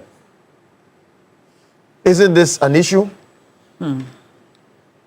Some time ago, we brought about, the NDC brought about the Blue Water Guards. Yeah. To tackle the menace of Galamsey, which is an existential threat to our livelihoods, which is good in my own candid opinion. Why didn't the minister use the same rationality the Minister for Lands and Natural Resources used to also fill the gap in terms of staffing deficit of our various district assemblies? Now, the second issue now, getting a permit. How long does it take for an ordinary Ghanaian who has toiled and raised money to build a house or even buy a land? How long does it take for an ordinary citizen to attain a land certificate? How long does it take to get a permit?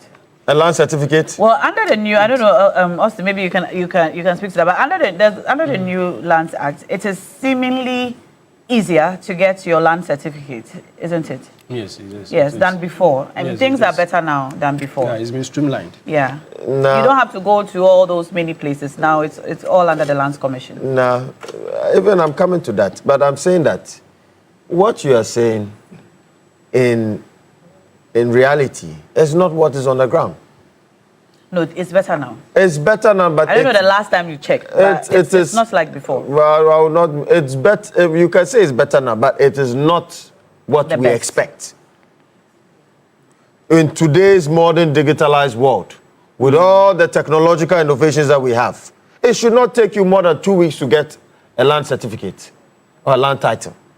Also, look, as now pointed out, the law makes room for electronic filing. It's just actioning that portion is the challenge. Braco, go to Land Commission today. You go today, they will tell you the system is down. Network issue. You go tomorrow, network issue. You go the following week, the same thing. You understand what I'm saying? We cannot continue to, apply the same brick and mortar business model when it comes to today's contemporary Ghana. Issues of building permit. How long would you even take? And of course, the bottlenecks associated with it. And that is why I am calling for absolute reforms in our local governance system, so that every district assembly should have a department from the Lands Commission, so that you don't have to go to the regional office to apply for a land certificate. You do that in your district. You do that, you get it together with your... Level. Yeah, at the local level, together with your building permit. So that indeed, it would have a nexus between their operations in terms of supervision. But in this particular situation, for the building to have gone to that level, they must have had a permit. They must have had all the documents required to erect it to that level. I would not want to spill some conjectures this morning. I know that there's some investigation underway, right? But from the rumors I've heard, is that the building started in, I think, 2011 and neglected in 2012. After post-2012, it was neglected. And then I think the local authorities flagged it as a risk that the building was not fit for purpose. And so in order to safeguard the area and the kids around, it had to be brought down. But post that, we've not seen that action. And people were utilizing the building. But Brakopa has mentioned an issue of a lot of uncompleted houses. Yeah. Of course. Is this your final point? Yes. Okay. My final two, please. He mentioned a very important point now. I mean, it takes a lot of pain to build a house in Ghana, taking into consideration the cost of building materials. When we know that 70% of all building materials is imported into the country. 70%? 70% of all building materials. Building materials is imported into the country. When you say building materials, what's like materials used for construction, about 70% is imported. The cement and the sand and the stones? Cement and sand is just a mere component of it. So what are you referring to exactly? I mean, the iron rods, the paints, right? The vanity ware. Those are not building materials. Well, they are material. I mean, a complete building. Okay. I'm talking about complete structure. Okay. You understand? Because you need exterior and interior. Okay. So that's what I'm talking about. Holistically, overall, 70% is being imported into the country. Is this a fact? It is a fact. 70%? You can check. 70%. 70%. Because now, we produce cement locally. We have the wood, we have the sand, we have the stones. Yes. We even produce some paints locally, don't we? I stand to be correct. Oh. But we produce some paints locally. 70%. I think 70% is a stretch. I'm telling you, it's 70%. In fact, 50% is a stretch. No, I think from 70%. You take my words. Okay. Now, let's move to the issue of uncompleted homes or houses. Now, that's your final point. And abroad, I mean, there's a mortgage system to cushion workers. We have mortgages in Ghana. I'm coming. I'm hitting to a point. Oh, right. I'm not saying there are no mortgages in Ghana. All right. Please make a point. Apologies for interrupting. Yes, there are no mortgages in Ghana. But I'm saying that the interest you pay on these mortgages and then the time frame given to you cannot hold. We have a lot of Ghanaian workers today that, if you look at their salary structure, cannot meet that standard. And so today, those that are putting up building is automatically through their savings and their hard-earned money. Yeah. So government going forward should support our banks with some form of fiscal policies, incentives, so that they can cushion new homeowners or people that want to engage in construction for their own residential purposes. And then lastly, the Ghana Standards Authority. We import certain substandard materials into this country. I mean, some time ago, some iron rods that were imported into this country were being flagged. We need to support our GSA with some robust equipment so that they can enhance their supervision and testing within their laboratory to enhance that the materials that are imported into this country are within that standard. Right. And let me take this opportunity to commend the Ghana National Fire Service And then the Ghana Police, NADMO, and all the authorities that helped to save about 27 lives or so. Yeah. Who were 20 lives who were buried in the rubbles. And let me commend the district commander of Kotobabi, DSP Georgina Sabi, who has had sleepless nights to ensure that this operation became successful. All right. And not to forget the regional commander as well. Thank you. Thank you. When you Google it here, it says that yes, it's widely reported that 70 to 80% of building materials used in Ghana, 70 to 80, 80% are imported. Interesting. So I've been fact-checked. Yes. And is it right? Yeah. Okay. 70 to 80% of goods are building materials are in imported. Ghana. Yes. That's staggering. You know, that's a very high number. import. I know you're the data No, man. it's not about that, but we are not the ones that will come and tell you that we will not go to the IMF today, tomorrow, and we'll go to the IMF. Honorable, let me come to you. Well, on this matter. now let me add my voice to my colleague panelists who have earlier spoken to express my condolences to the bereaved families. And to say that death is a must, and it must come when it will come when it will come. We all cannot, nobody will escape it, but this is not the manner in which anybody will want even your bitterest enemy to die. I have said that. Now the problem of the reason we experience some of these things, honestly, we talked of enforcement around this platform. But all of these things boils down to interference. Now we have all the laws, the regulations carved perfectly. But how to implement these rules and regulations is always a problem. You see, this is a project. Apparently, it's a school project, get fund project. Yeah. Of course. That means that there is a consultant on the project. Sure. There's a consultant on the project. You don't even have to go to the district assembly's engineer. That is not even their work. But the consultant who should ensure that a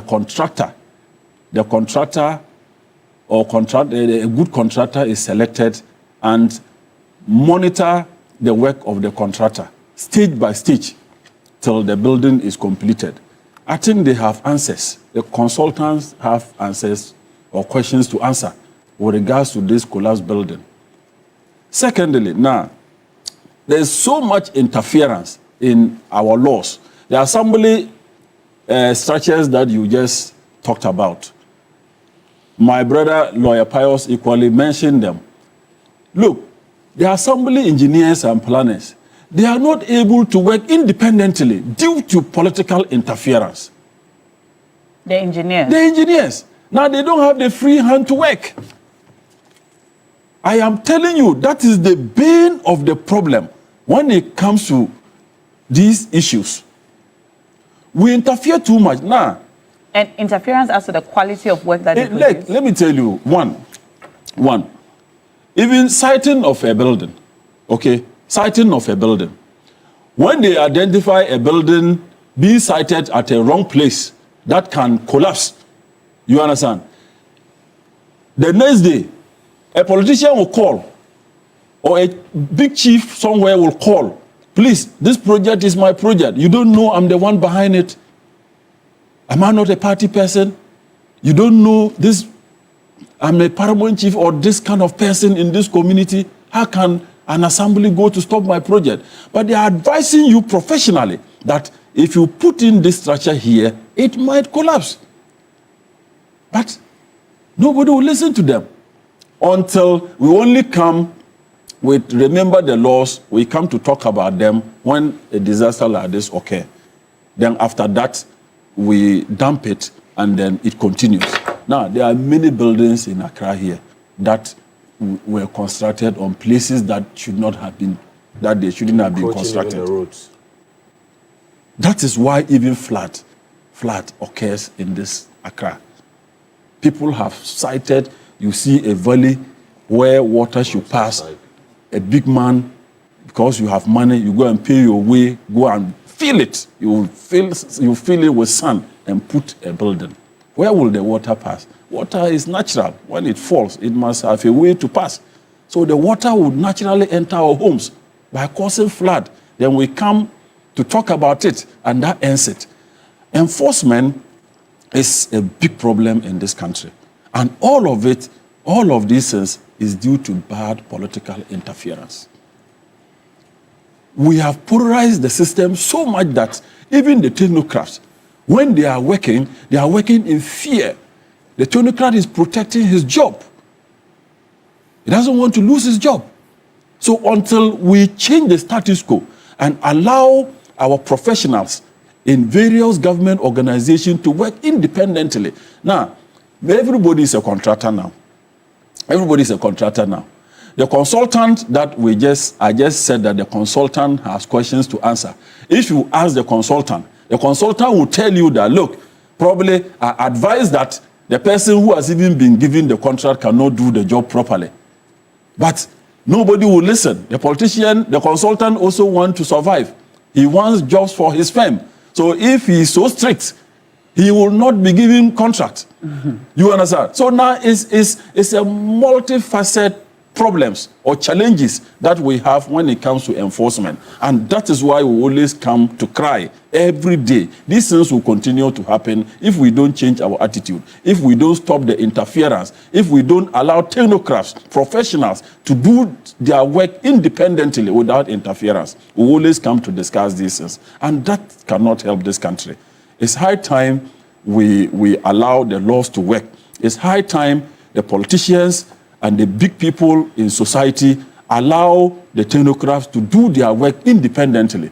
That is when we can all go to sleep and will not experience some of these things that we experienced a few days ago. Well, but when we hear comments like this from politicians, yes, happy. I worry. I worry now. I'm a politician, yes. But I worry. Some of the interference, some of the things that happen now. Look, you go to many of our districts. They are not, look, those days, go to the Zongos.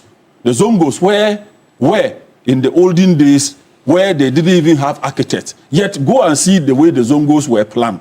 You could drive through. Fire tenders could pass through. Any disaster that occurs, they spaced the buildings such that there were paths that you could walk freely, you could drive freely. You understand? Today, we said we are, modernized. We are advanced. Yet look at how we built. We don't create these spaces. If fire occurs today at any of the structures we this is today. Something we hear the National Fire Service talk about. You understand? So I'm telling you that we claim we are advanced, but I tell you that our forefathers they could plan better than we claim we are advanced today. You understand? And the problem is politicians. I will put the blame on the politicians. Not, you see, the political space is polarized so much that everybody is protecting his job. Mm. The planner is very careful about the politician. The engineer is very careful. You understand? The budget officer is very careful. The consultant, he wants job. He wants to win jobs. You understand? If he's so strict, then they are like, oh, this consultant is so difficult. When we give him contract, he's so strict on the contractors. You understand? So we will, record shoddy works.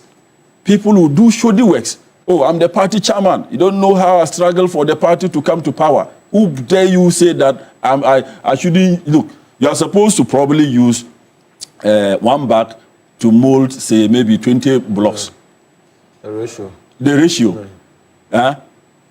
The contractor is using 1 bag to do 40 blocks. The consultant says, no, I won't allow you to use these blocks for this building. Then a call comes from the above. Please, that is our person. Very unfortunate. Very unfortunate. Very unfortunate. Now, right. So for me, honestly, I think that enforcement is our problem. Attitudinal is our problem. We need to change all these things and allow the laws to work. Let's allow the professionals to work. Now, lastly, let me commend the fire service, the Ghana Ambulance Service, the Minister for Interior and his team, NADMO, and all those who supported, who went in much earlier to rescue these other people. Those who are in their hospital beds, we wish them well, speedy recovery, and let us just don't discuss this and let it slide. Well, the Ghana Institute of Safety and Environmental Professionals have put forward some recommendations on how we can move past the discussion on we have an enforcement issue to actually walking the talk to ensuring that these many laws that have been spelled out are actually enforced and we as a people abide by them. Mr. Thompson, we'll take you have the final bite on this matter, but first let me acknowledge the presence via Zoom of the National President of the Ghana Institute of Environmental Safety and Environmental Professionals. She's joined us on Zoom. Dr. Miriam Edful, good morning. Thank you for joining us. Thank you and good morning to you all, our panelists and our viewers. Great to have you. We'll come to you in a moment. All right, so please stay with us. Yes, Mr. Thompson. Yeah, I would say good morning to you once again, to all my colleague panelists here, and greetings from Dr. Mahmoud Baumia to all of you. It's unfortunate that you wake up on a Monday morning to such a disaster, which we are still discussing for the rest of the week. And he would say politicians, I would say I don't blame politicians. Who do you blame? They are technocrats on the ground. You should not be afraid of your job if you know your worth. You shouldn't be afraid of your job. Why do you think if they transfer you to where, Wale or where, are you going to die? Aren't people working? No, I'm giving that as an example. That if the politician, the worst case scenario, he can't sack you. He can only transfer you. When they transfer you, aren't you going to work there? And there are people there you can work with. Let's not start, you see, every time we want to push and blame the politicians. If politicians come every 4 years, and even the person you are working with, the person in charge of land commission or anything, can be taken off the head, can be taken off within the 4 years. In fact, he can be taken off any day when the president decides that today I'm not happy with him and he should go. Like what has happened to Otto Fista today. Otto what? Otto Addo. Sorry, I said Otto Fista, Otto Addo. What has happened to him today? It's not as if you have a contract there, that you are there permanently. Apart from that, all other people beneath you, they have their full contract. And you cannot just get up and sack them.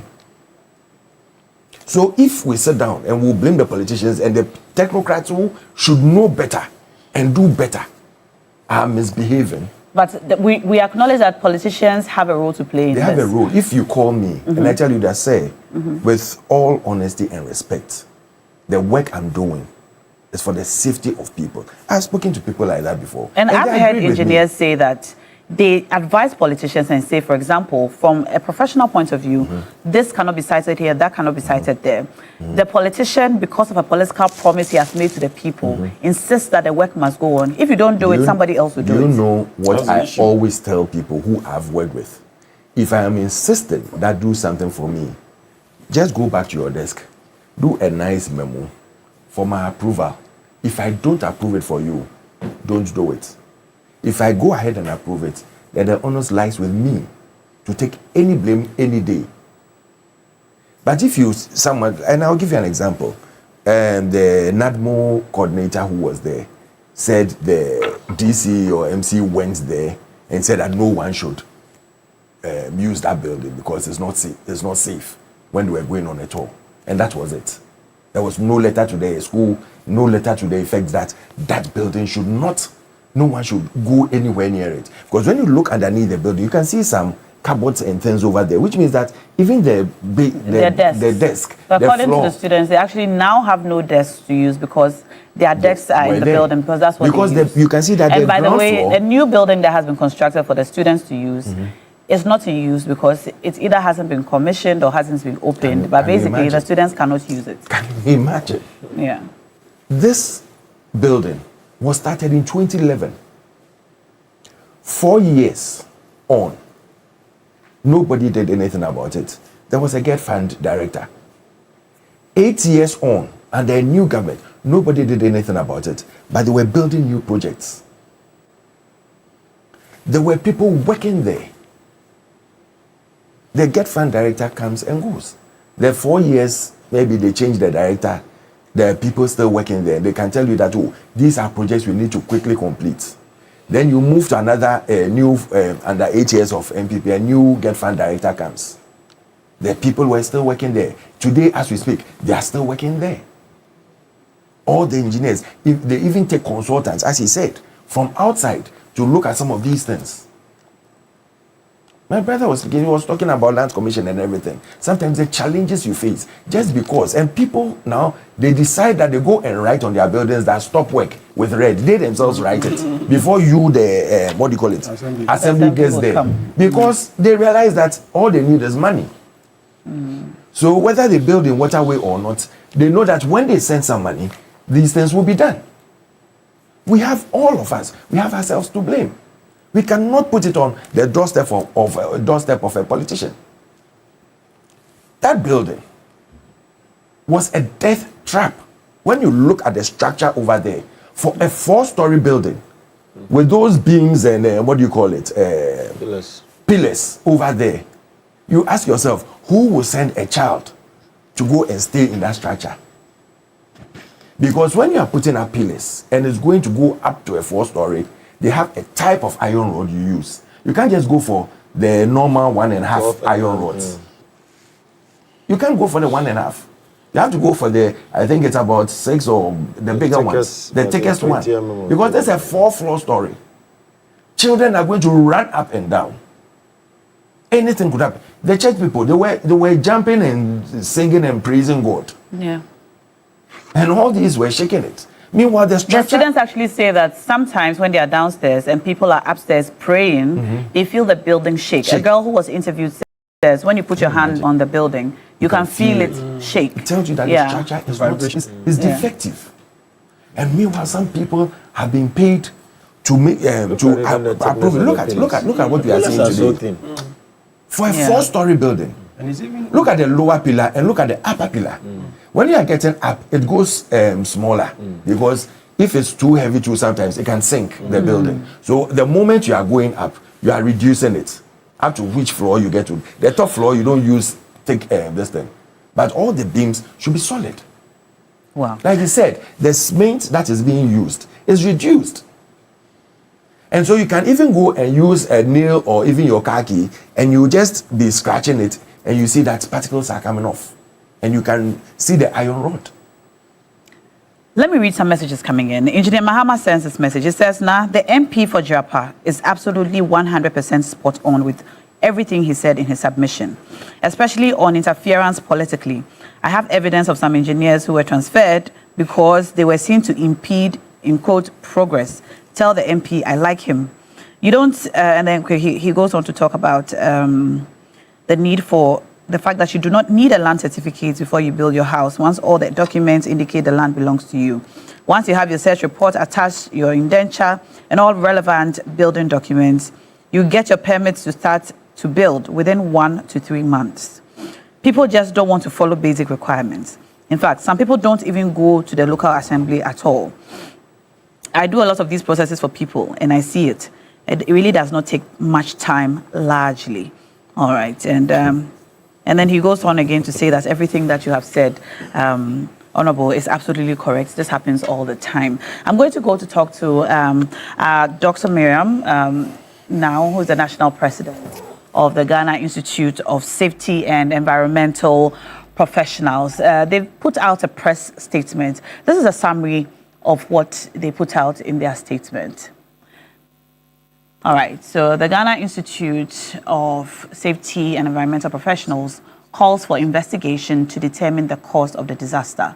2, urgent structural assessment of uncompleted buildings being used for public gatherings. And 3, a passage and implementation of occupational safety and health bill. All right. So this is a summary of what is contained in their statement. Now, let's talk to Dr. Miriam. Dr. Miriam, again, thank you for joining us. Now, you've called for the passage of a new bill. Is this a bill that's already in Parliament? In fact, currently it's not in Parliament. Okay. So this is a new one. Previous government administration, it has ever gone. It goes back and forth. And whenever it goes, they said they should do a lot of education for people to be aware about some of the safety needs. But I see a huge gap. The gap being that even from our nursery, the curriculum we have, through the professions, the various professions we have, health and safety is not factored. So we groom people, they become professionals, and the decisions they take, it's not backed by any health and safety mindset. Okay, so our curricula is deficient on that, because you can even put committees together, they will draft a very nice act, but the act is not workable, and it is seen that somebody is not enforcing something. It's all because there's some deficit in terms of health and safety. When we say safety, safety is always associated to sustainability. So if you are putting together an act like that, and the policy is lacking safety of the people, the health of the people is neglected. Meanwhile, in this economy, the major human resource or capital is the human beings that do all this work. If you go to the various workplaces, their health and safety are not factored because we don't have any act that is saying that an employer must do this. Make sure their health is assured, their safety is assured. We are doing so many things at these areas, but health and safety actually is neglected. And if you look at all the ministries, it is Ministry of Labor and Ministry of Employment and Labor Relations that have the power to make sure this law come into force. But Doc, we already have many laws. 10 years, Doc, I'm sorry to cut you, but we already have many laws. I mean, the laws have been listed. Dr. Austin Bracco Powers, calling you Doc, listed them. Now, the laws are many. I'm sure you are familiar with all of them because of where you sit. Do we need another law? Yes. Or is the problem enforcement? And if the problem is enforcement, should we not be considering how to ensure that the laws we already have are properly enforced rather than asking for a new law at this time? Yeah, the laws can be enforced to some extent. Somebody who wants to ensure health and safety cannot use only the building code to enforce it because it's looking at the poor engineering and land space and other planning of the type of building you are putting down. It doesn't care about who is building, was the person healthy, was the decision the person was taking very good, was it safe enough for the people, the occupants? And if the occupants are hurt, what are we supposed to do? We have few of these laws in the Factories, Offices and Shop Act that is looking at the health and safety. If you go to Standard Authority, the framework they use, also look at portions of that. Okay, so we are saying that all these laws should be harmonized. Now we talk about collaboration, we talk about education, we talk about enforcement. The laws cannot sit in silence. And everything that borders on health and safety, all these ones should be harmonized into one particular and give one person charge. Now, if everybody is doing some, DFI is doing some, Ghana National Fire Service is doing a bit of this safety we are talking about. If you go to the mining area, the chamber is also doing something small. You see, it doesn't work because everybody thinks that somebody should have done it and nobody is doing it. But if you give the authority to one person, that you are in charge of health and safety, then when you are talking about issues of health and safety, why shouldn't people occupy places that are uncompleted? Then there is a particular ministry you are going to task, or you are going to say that, why didn't you ensure that, even though the district assemblies have been given the power to do all this, but at certain points, you see, the district assembly leaders, they don't go to parliament to take decisions. But if you talk about ministry, it's at the ministry, and when they go there, the minister is there. And some of the things he has to instigate for it to work. And now it's not harmonized, so nobody is in charge. And look, I'm at the health, I'm at ECG now. I'm the general manager, safety, health and environment.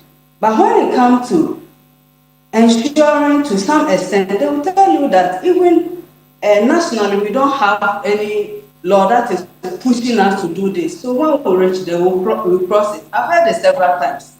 So I think there's something we must do. Talking about everyday bills are being passed.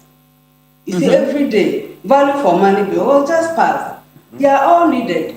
So if they are needed, and the main ingredients that ensure the health and safety, even that will even look that will look into the mindset of people. What caused you to set this decision or decide to occupy an uncompleted building?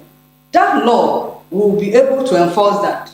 So you don't just take decisions. So safety is stemmed out of even the little decision that we take. All right.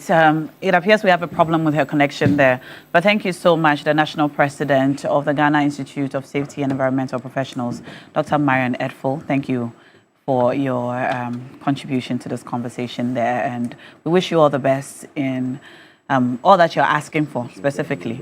For the new bill on health and safety. It's not the laws. The rules are there. The regulations are there. Okay. It's enforcement. Okay. And it's the interference that I talked about. You see, Yeah. my brother Thompson, the politician. I want us to wrap up this conversation so that we can move on to the next one. That's fine. We have very little time left. I actually wanted to find out if the deceased, the family members of the deceased persons have any recourse or redress Yes. That's in why I the said law that we to have the these occupiers. issues. But quickly, the thing is that the doc was talking about a new law. Later, he said we have so many laws. Yes. So I think let's step down on the need for a new law. Let's allow the system to work. I think we have enough, as Honorable said.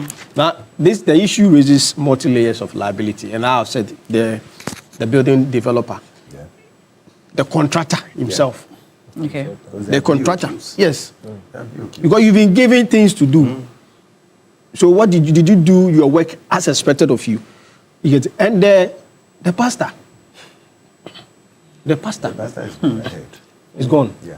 Wow. The pastor is what? He died. Wow. That is tragic. Unfortunate. Because he also had the responsibility to ensure that the building was in a good shape for his members. You get it? And potentially the state. This is a government facility, as we heard. Yeah. This is a government facility. So the state also has to bear a portion of the liability. So I think what we have not done, we've not been good in doing, is to take the state on when some of these things occur. Thank you. And I will encourage the family of the deceased. They should take the state on. Will you represent them? I will be ever ready to do that. Because you see, we need... I will do that pro bono. No, because you see, honorable, the thing is Sometimes we have to test the law. Sometimes, now even, it's not about testing the law. It's about holding the government accountable. Yeah. Because as Thompson said, there are people in charge, there are engineers who have been given the responsibility to put up the structure. They've gone to sleep. And some people are now mourning because of their negligence. Yeah.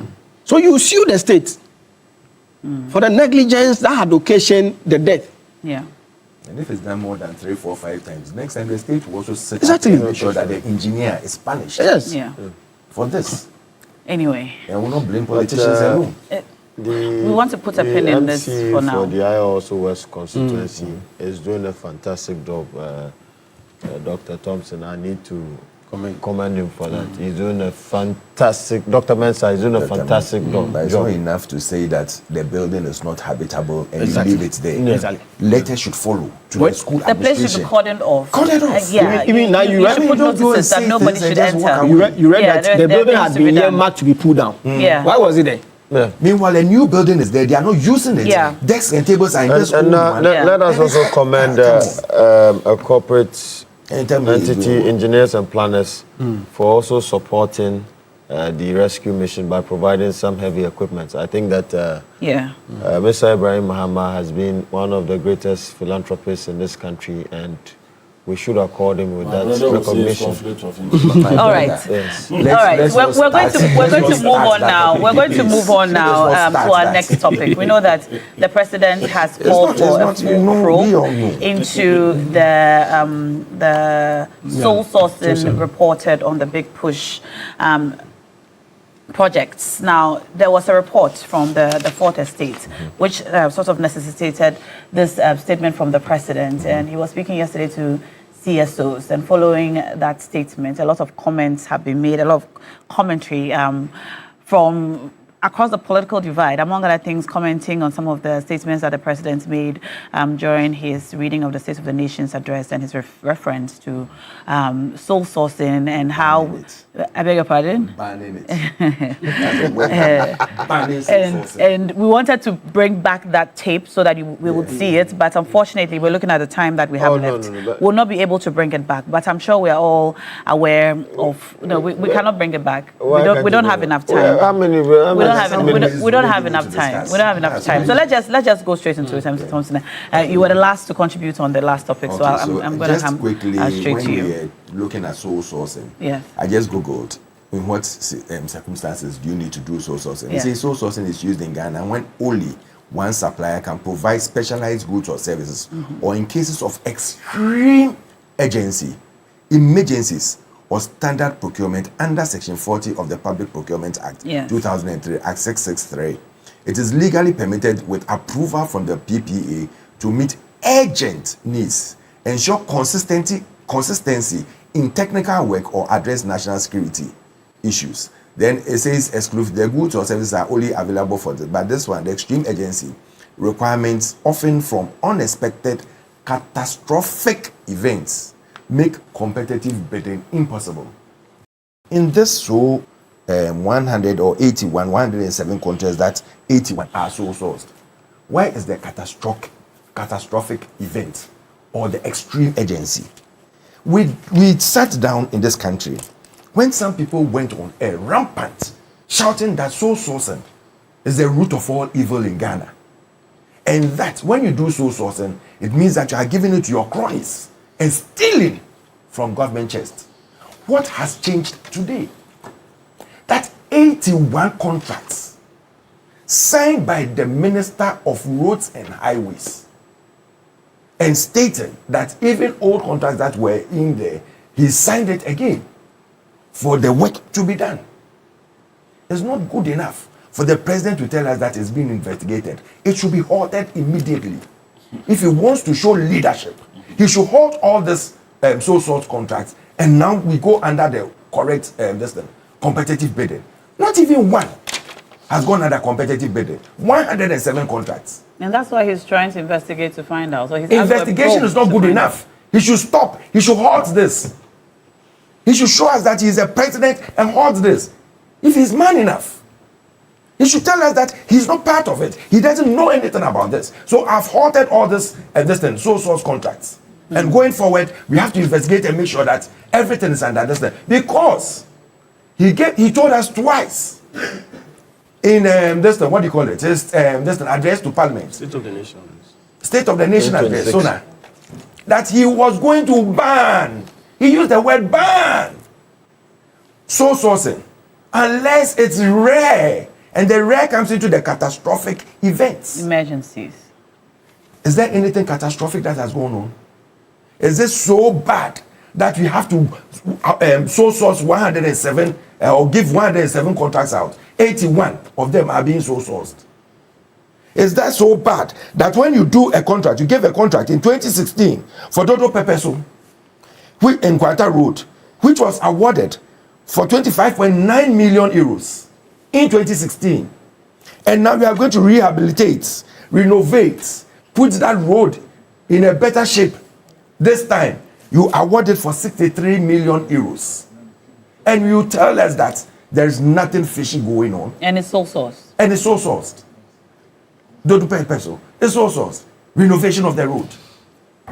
You want to put Sapete, 9-kilometer Sapete, went for 10 million Ghana cedis plus.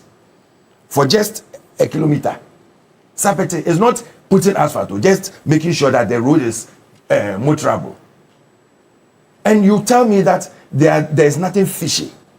Then the minister comes that he wants to explain and his figures are not adding up.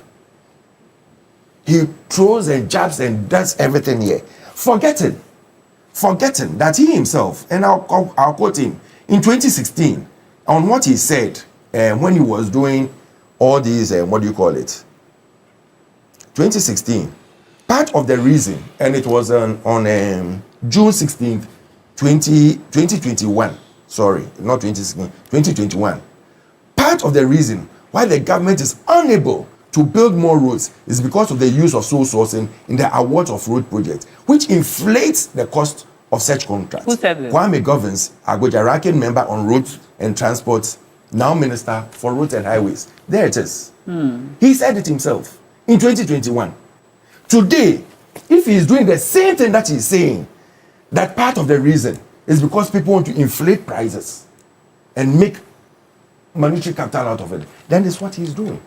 And that is why I will insist, I'm ending here, that is why I will insist that the president cancels all the contracts and is done very well. You're shaking your head vehemently. Yeah, from where my brother just landed, yeah. How can you say that the president should stop the construction of this noble flagship program or project? How, bro?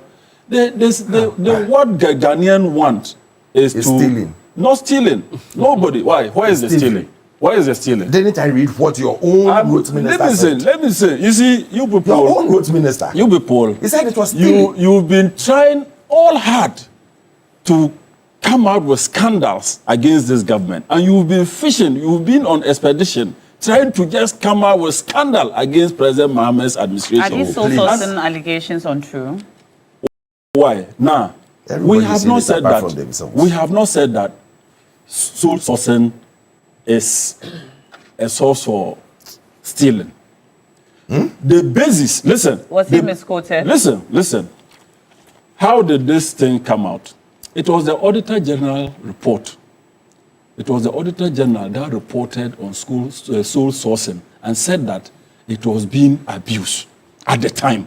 And that was why the then our current communications officer, Sami Jemfi, did a press conference on sole sourcing. If you remember, there was basis for it. You understand? It was a state institution that did auditing and reported to Parliament that sole sourcing was being abused and that we should check it.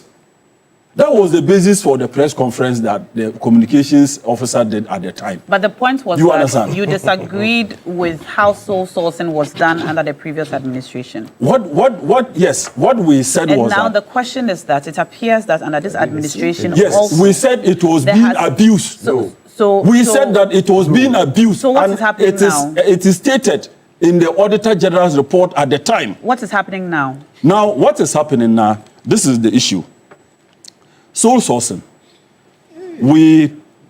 The big push is our flagship program. Yes. Okay. We campaign in opposition that we were coming to construct many of our economic roads in this country. And when we assume office now, to design, build, and construct a road, now it takes months to do the design, build, and construct. You know that very well. Now, we cannot come and use a whole year to be doing bidding in order to give roads to our people. We cannot do that. So under the circumstances, we will go for sole sourcing. Now, are you saying that is it not the case that it's better you go for sole sourcing to construct a road? You saw demonstrations. When we even came into power, you saw people were demonstrating that their roads were bad. People were dying. So because of that, we should go to do competitive bidding to select a contractor. That will take us almost a year. The laws on procurement, our laws on procurement are clear. Yes. There are laws for a reason. Yes. You are saying that because of time constraints, yes, we should not follow the clear dictates of the law. Now, tell me, which law says that sole sourcing is criminal? No. Which law says that? Not that sole sourcing is which criminal. law says that? But under what which morality? I'm coming. Under what circumstances should sole sourcing be relied on? What does the law say? Under what circumstances should sole sourcing be relied on? Emergency. Yeah, emergency. Catastrophic situations. Time is key. Time. So you're saying that the drafters of the law on procurement for our country did not consider the time factor? Now why? Time factor is key. Yes, it is key. But the point is that there are clear guidelines on when sole sourcing should be relied on. Yes. Amongst them is if the particular skill that is sought is so rare that only one person or that particular supplier is the only one who is able to supply it. Yes. Under very urgent situations or emergencies and what have you. Now you are saying that because of time constraints. Now because of time constraint, we will go for yes. Now I will say it because of time constraint. Now, are you saying that? I'm telling you something. Look, when the Honorable Agboja took office, even my party, our own party people were worried. They were like, what is happening? They are not awarding the projects. What is happening? And he keep on telling us in Parliament that, please, we are doing the designs. Tell us the timelines involved in competitive bidding. What is it normally like? Oh, now, competitive bidding will take you not less than, some even take 6 months. Only 6 months? Yes, some take 6 months. Some will take 3 months. Some will go beyond 6 months. And sole sourcing? You understand? And sole sourcing? Oh, sole sourcing can be done within the shortest possible time. Like how long? Oh, is maybe a month. It can be done. So the difference then is the 2-month waiting time? Yes. And that's not enough time for us to abide by. And even with that, now even with the sole sourcing, even with the sole sourcing, the 1 month that I talked about, it can be less. The 1 month can be less. Now, all that I want to say is that, you see, sole sourcing, we have not criminalized sole sourcing. We said that the basis of us talking about sole sourcing, even if you go to the NDC manifesto, we said that we will not abuse sole sourcing. That is what we stated in our manifesto. Okay. That's what we said. We didn't say that it's not a criminal way of procuring contract in this country. Okay. That's not what we said. Okay. You understand? Now, my brother mentioned, listen, now I haven't done. The project that he mentioned, that when you hear rehabilitation of a road or renovation, it doesn't mean that they are going to add something to it. It's a complete road construction, different scope of work. So I want my brothers to know that when you hear road rehabilitation, it's a term. It's a term that the engineers use. You understand? So if a road, for instance, if a road was 1 lane, okay, and they are going to now dualize it, it's a complete road, different road construction. That's that's rehabilitation. That is not. So when they use the terms and you come to sit here and run your mouth that they are doing renovation, all these things. They are doing renovation. Look at some of their contracts. They have road expansion and everything in it. Now listen. So don't come and sit here and think that let me finish. Don't be emotional. Please let him. Don't be emotional. I want to tell you that. All I want to tell you that you mentioned a road was constructed at 29 million euro and is now being rehabilitated at 63 million. That is where I want to tell. It's not renovated. It's now renovation, rehabilitation. These are the terms the engineers use. It's a complete new road that they are putting on the same road. When they are doing expansion, they write expansion of the road. Now listen. You listen, Thompson. I'm saying that if a road was one way or one I need you to learn so that you understand. Yeah. And now you are dualizing it with interchanges, roundabouts, what drains and all of that. You think the cost will still be the same? The cost will never be the same. You understand? The cost will never be the same. Why? The Adenta Dodowa. You are awarded Adenta Dodowa. Listen, you are awarded Adenta Dodowa at 60.35 million Ghana cedis per kilometer. 60.35 million Ghana cedis per kilometer. Is it corruption? Is it corruption? I'm asking you. You go to another area. You go to another area. A kilometer of road will be like 10-point-something million Ghana cedis. So it depends. So it depends on the nature, the scope of the work. You understand? So when you see a road, listen, when you see a road, listen. I'm going to have to move on from here. Listen, no, I'm coming now. Let me land. All I want my brothers to know is that, look,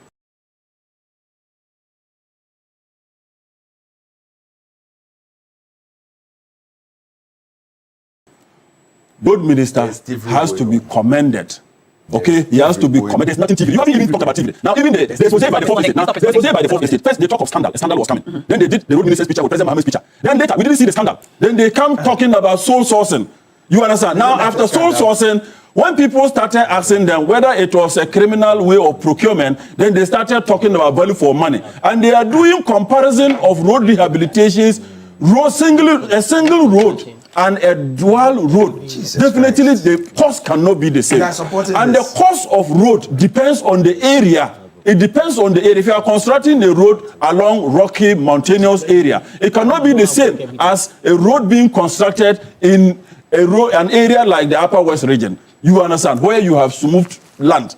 All right. So compensation the cost involves a lot. Compensation issues and all of that. So my brothers, you cannot put Austin and Doc. Why are you putting us? Is it a strategy to? No, it's not. But I just wanted to respond to something that Honorable said. Now he says that. So I was just saying to him that we understand that the circumstances under which sole sourcing can be done include, emergency, urgency, and so on. And he's mentioned that some of these road projects had to be done immediately because there was not enough time to do competitive building. And I myself wore Wellington boots and went to stand in the middle of the road somewhere at Amasaman. And I heard the people directly talk about how difficult it was to apply that road and the dust and the health concerns. And so it was an emergency. I mean, if you ask me from where I was standing, would you say that because of a situation like that, sole sourcing is the way to go? I think usually this is being more partisan than political. And I mean, this is what I mean. I've read the report by the Fourth Estate. Okay. And I heard them say two things: inconsistency and hypocrisy on the part of the governing National Democratic Congress. It's just true. And so the entire report gave the number of contracts that have been sole sourced.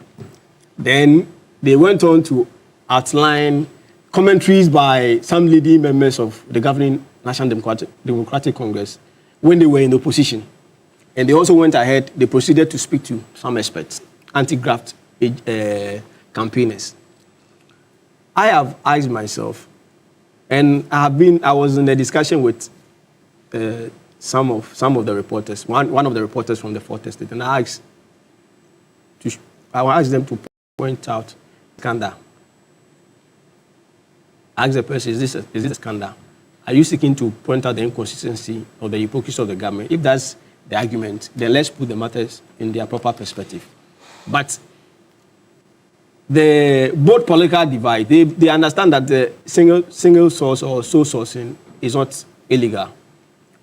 And Thompson rightly referred to Section 40 of the PPA Act. It makes it clear that you can sole source when it is urgent and when the supplier is the only person that can provide that service or goods, and also where it is practically impracticable, really impracticable to undertake or go through the competitive tendering. Now, I appreciate the concerns of the president and his decision to institute investigation into the process. Personally, from where I sit, I don't think it's illegal to use single source or sole sourcing, provided it is justified. What I'm now looking out for is a report from the Fourth Estate that says that in awarding this contract, the state was shortchanged by this means. So I asked them, put the matters in put the documents on the table and show me, because you must tell me that, or you must show to me that there's a benchmark for charging the construction of 1 kilometer road, which benchmark has been standardized. And on that basis, this cost which has been charged is too much.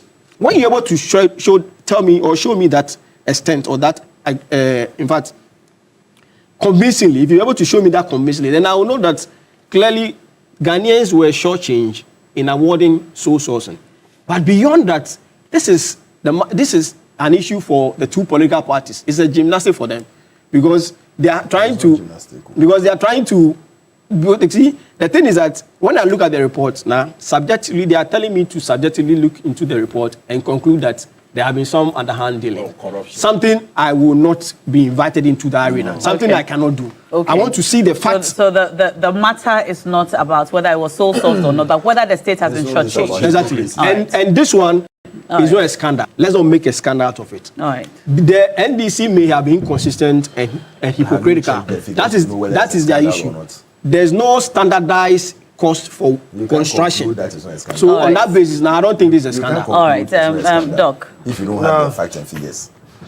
Those beating the drums of an alleged scandal, I mean, we should look at the hands in which they beat those drums with. Okay. And we should look at the people who are making noise across the various media platforms in Ghana today. There was a time where the people of Ghana were promised that the era of sole sourcing will be a thing of the past. What happened under the previous regime of Dr. Mahmoud Bawumia and Akufo-Addo? Yes, I agree that there are some double standards when it comes to some of the promises the NDC made. Even the words of President Mahama, who said that he was going to abolish sole sourcing. But here we kind of interchange or we mix the definition of single sourcing and then sole sourcing. In instances where, for example, let me give you a paradigm. The Akosombo Dam runs on GE turbines, General Electric turbines, to power the dam. Now, let's say the turbines get damaged. The only manufacturer that has natural monopoly over these spare parts is GE. So, of course, you are not going to go through competitive tendering. You have to go through the sole sourcing process. When it comes to single sourcing, there are multiple competitors, but then the entity who is going to issue the contract would select through the PPA, would select or recommend one of the corporates. That is the definition, that is the disparity between sole sourcing and then single sourcing. Here in this case, I stand to agree with the Minister for Roads and Highways on principle that one of the terms under Section 40 of the Public Procurement Act 663 is that when you look at matters of continuity, you can then use the single sourcing pathway through the approval of PPA. Now, has there been any breach of the Public Procurement Act? I say no. I've seen a report by the 4th Estate in regard to one company called Build Managers Limited, that they allege that they have only one employee. Of course, road construction is not a continuum sometimes. You can have one person, and they subcontract the various activities of the construction to different companies. So you can have one person manage a company that can use different subcontractors to fulfill a certain project. So I do not see anything in this regard, and I don't see any scandal in this. Okay. And now let's look at the people who are talking today. The MPP, under the regime, all African Games, $5 million for what? Accreditation, just paper and what? Rubber, and then material. $15 million for feeding for 15 days, chop. I don't know if these athletes ate caviar or what. $60 million for renovation. Were they so sourced? For renovation. Go and check. These ones were so sourced. The feeding was so sourced. It was so sourced. It was never It was so sourced. It was only. Is the question whether it was so sourced or not, or whether the state? It was so sourced. Okay, I'm coming. So assuming you are not able to even assuming it was not so sourced, and it went through competitive bidding. It shows your incompetence. Under your regime, the Public Procurement Authority CEO was caught up in his own procurement shenanigans. What have you done to him? It has never happened under the edges of this fourth republic. It shows your incompetence. All right. The old PPA boss was caught up in his own procurement shenanigans. And you are here talking about somebody. To take him on. You are here talking about sole sources. Now, when I talk of time, you see the hypocrisy from the time MPP. is emergency.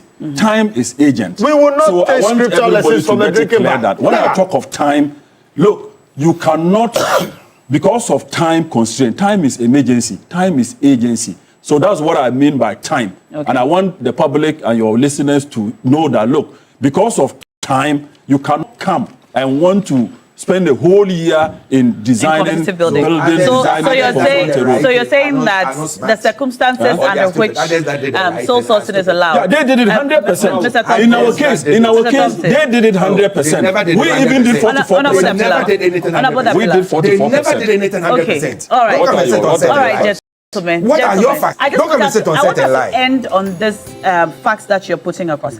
That the circumstances under which sole sourcing is required or permitted includes emergency. Yes. And you are saying that because of the state of the roads and the need for the roads to be fixed. Yes. It falls under It does not fall under emergency that. It never falls under that. requirements. Yes, it never falls under that. All right. People will never also under That ends the conversation. That ends the conversation. That ends the conversation. Thank you, gentlemen. Thank you. Continuation is part of the consideration. That ends the conversation. That 4 years. That's our time. That's our time. Do I have time to read a couple of messages, please? May I? I can't read. All right. I'm sorry. I can't read your messages yet. But Big Issues is proudly brought to you by the University of Gold Coast. Whether you are aiming for specialist MBA or marketing, communications, operations, supply chain, human resource management, finance, entrepreneurship, innovation, or business intelligence analytics, or you want to advance to dual MBA or chartered manager MBA, the University of Gold Coast gives you the options that match your vision. And so if your next step in life, you want to do an MSc in international relations, communications, international marketing, or whatever it is you want to do, be it international law, security, diplomacy, accounting, finance, or human resource management, or an LLM in international law, security, diplomacy, or an MA in biblical studies, practical theology, the pathway is open. April admissions are now open. Apply today, because at the University of Gold Coast, we make it practical, flexible, flexible entry, flexible payment, study around your work and life, and choose a route that best fits your background and pay in convenient installments. Your dream deserves structure. Your future deserves strategy. Your purpose deserves training. Apply now and go to www.ugc.edu.gh, or you can give us a call or WhatsApp us on 026-288-8555. University of Gold Coast, building leaders for the nations. When we come back, we'll be talking about Otuado. We'll go all the way to Germany, where my colleague Michael Luteje is on standby to let us know what happened on the ground and what the players are saying in camp. Exclusive here on TV3 Newday.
Plus Parental Control helps you manage what your kids can watch. Open settings and select parental control. Enable the feature and create a 4-digit PIN. Choose the maximum content rating you're comfortable with. Any content above this rating will require the PIN. Restricted titles appear locked across the app. Trying to play restricted content prompts for the PIN. Correct entry unlocks access for that session. Multiple incorrect attempts can temporarily lock access. Parental control on Adisa Plus. Available now. Adisa Plus. Safe streaming your way. Adisa Plus Parental Control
Bill Ishen has teleported to Accra. Oh, wow.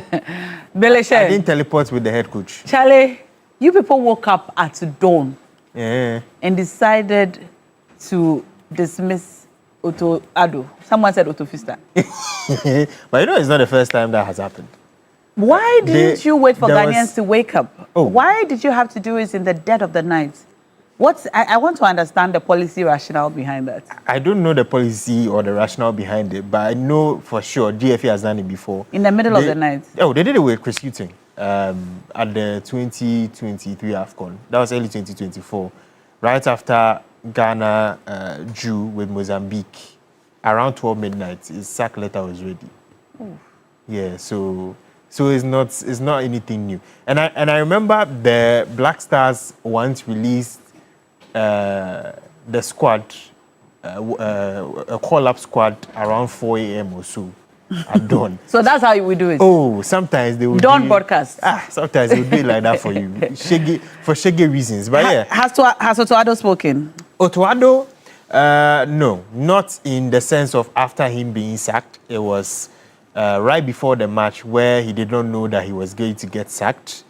I mean, at the presser, he did speak about the team improving from the previous shambolic performance where they lost 5-1 to Austria and all of that. And it sort of looked like, I mean, there was some hope, but, you know, the bomb just got flown and, yeah, it just blew up in everybody's face. Otto Addo, in the last 4 games, had lost all of them with the Black Stars, all friendly games. He lost to Japan, lost to South Korea, lost to Austria, and now has lost to Germany.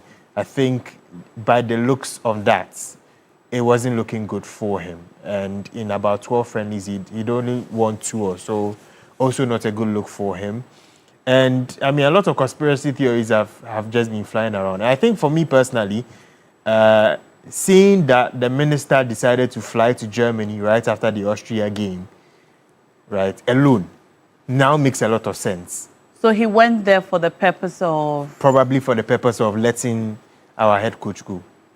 After the Germany game. So he was going to wait, explain. The Austria game. So when Ghana were defeated 5-1 by Austria, sports minister left. So I think during the weekend or so, like Saturday or something. Even there was a trending video, you know, around him and all of that when he was leaving to Germany to go and meet them. So he went to Germany, yes. Not to Austria. No, he went to meet them at Germany. He went to Germany. Yes. So he was going to. I think he was just going to, you know, make sure that the deed will be done. So if we had won, would he still have been fired? Maybe, maybe not. You never know. But hey, he lost, and in the end, he was fired. But it's a very crucial moment because we have about 72 days before the start of the World Cup. So that means it's a very short period. And any head coach who's going to come in will only have the Mexico friendly before announcing his final squad for the World Cup. And so it's a very tough situation to put anybody in. Is it tactically wise to let a coach go at this time? There are a lot of factors that come to it. On just the surface level, you would say that it was done probably too late on the surface level. But there are some other factors that go into it. Maybe the GFA already have a potential interim replacement that they think can do the job as quickly as possible. Of course, they appointed a number of new coaches to join the technical team. Now we have assistant coaches like Desmond Ofe, like Kimlas Björkegren, like Ellen Rivera, a number of assistants and a number of coaches who are available. Who is our current deputy? We have 3 deputies. Okay. Desmond Ofe is one. Okay. There's Kimlas Björkegren, who also doubles as the head coach of the Black Queens. And then there's Ellen Rivera, all 3 deputies of the Black Stars at the moment. Is any of them competent enough to take up the position of head coach? In terms of qualifications, they all have it. Okay. What I think will not make people happy is if they are picking Kim whilst he's the coach of the Black Queens. Because Kim is doing a very good job with the Black Queens. So the expectation is that he will remain with the Black Queens and continue to do a very good job with them. So that will leave Desmond Ofe and then Ellen Rivera. Desmond has been with Otto since the beginning of 2025. So he sort of knows how the team plays. So naturally, he will be the choice. Because Ellen Rivera only just came in like a few weeks ago to join the team, to augment the team for the World Cup. So in terms of the deputies, Desmond Ofe's name will probably be up there. In terms of the people outside, the names I've been seeing on social media are Kwesi Appiah, that is one. Hervé Renard, another. And Tom Saintfiet, who used to coach Mali. That's also another. So these 4 names will probably be the ones that you should be looking out for when it comes to potential replacements. Have we heard anything from the team? Have they said anything? It was only the statement that the GFA released. Okay. Regards to what the players have been saying or what the officials have been saying, we've not heard anything yet. I believe that they are being as tight-lipped as possible and probably will release more information in due course. But it is a very significant moment, so yeah. Some people say that if we are letting Otuado go, the whole GFA management should go because it is not a coaching problem, it's a technical problem. It starts from there. Do you agree with them? Fans have the right to make a case like that, especially if you look back, right? There have been a number of coaching appointments which have not worked in the past 5 years, right? After Kwesi Appiah was let go, there was CK Akono, which didn't work particularly well.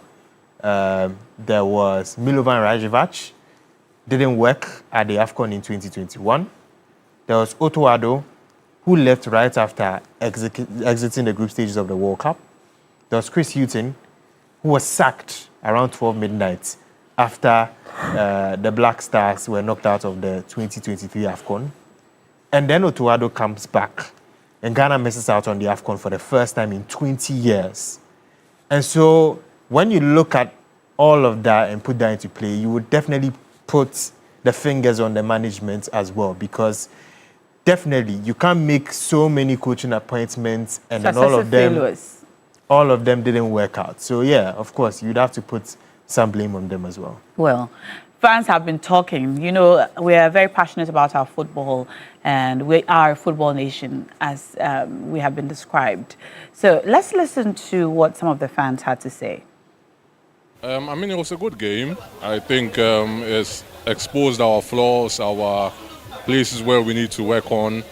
And I do hope that the coach going forward will see the necessary changes to make and improvements to, you know, bring on board for the World Cup. Well, I think they can go very far. Ghana being the black star, being the star of Africa, I do hope that they go as far as possible, even the finals. I mean, that's what every Ghanaian is hoping for. Quite emotional because I'm Ghanaian living in Germany, so I'm always like in between who I should support. But yeah, I think it was a good game overall. So I'm quite happy, and it was such an experience watching the game here in Ghana, in my country. I don't think I can answer that question because honestly, we need to do better. Seriously though, but yeah, potential is there, and yeah, let's see. I think if we train a bit more, we can go far. Oh, it's a great game compared to our game against Austria.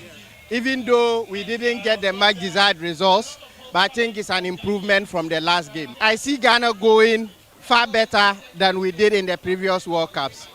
Our game against Germany, for me, is a better game compared to what we witnessed in Austria some few days ago.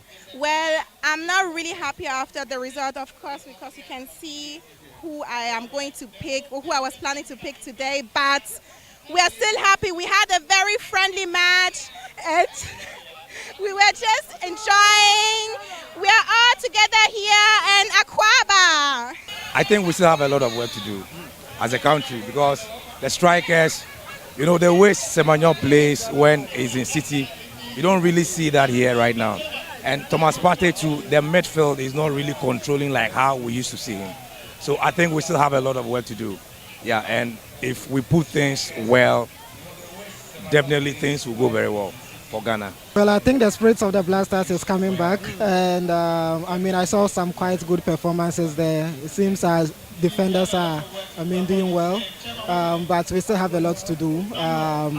On the striking side, I didn't see a lot of, synchrony. I think Jordan Ayew and Semenyo, should be gelling more. But I think all the same, we are looking for better results in the World Cup. I feel hopeful.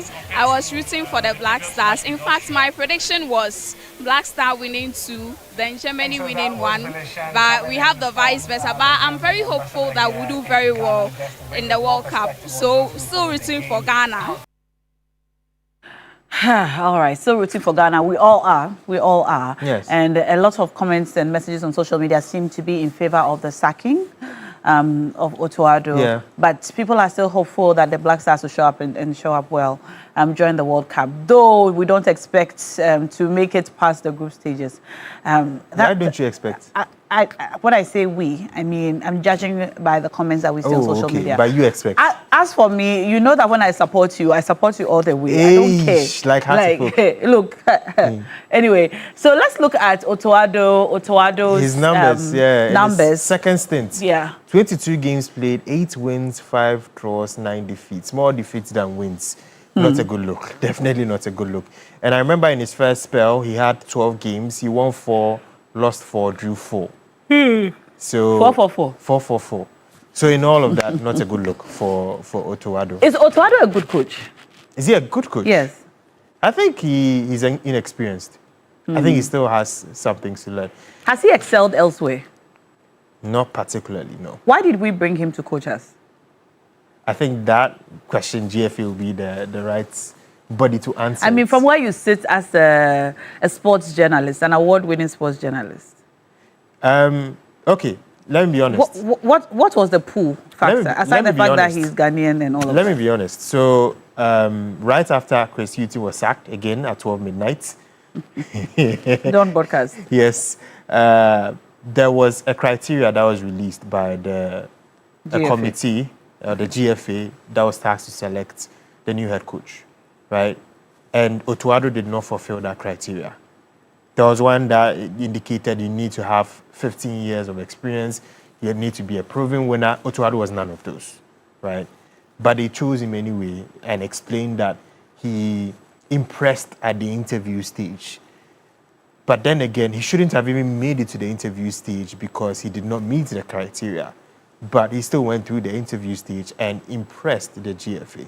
So I feel the GFA made a wrong call by picking him because he did not meet the criteria. Although the criteria, I think, was a bit very steep because there are only a few managers in the world who would meet the kind of criteria that they were looking for. And you'd have to pay them huge sums of money to bring them in. But, I mean, that aside, they made a wrong call by picking Otuado based on the criteria they formed. And I felt that he should have been gone by the end of the AFCON qualifiers because Ghana failed to win a group game there. They failed to win any game in the AFCON qualifiers. And he set so many unwanted records in that particular run that I felt that at that point he didn't have any good reason, or the GFA didn't have any good reason to still keep him. But he kept him anyway, and he made it to the World Cup. So again, really, I think it was long overdue. They took too long to let him go. And I mean, I wish Otu all the best. Probably he would succeed somewhere else. But I believe that one statement that really ticked the fans off was when he said he sort of adjusts his tactics according to the opponent. That means he doesn't have an identity for himself, which is a bad precedent as any coach of a top-level institution. So, yeah, I feel Otto was not experienced enough for the job of this magnitude, and I feel he should have been let go a longer time ago, but now it happened. So, I mean, now the GFA have some short time to make things right. Here's a message for you. Now, please tell the gentleman he's speaking the mind of Ghanaians so aptly in ways that we ourselves cannot. How can you let somebody come to an interview when he doesn't qualify? This doesn't even work if you are interviewing a receptionist. Qualification first, then interview next. As for Ghana, we'll continue to do who you know until the whole nation is sold. Shaking my head.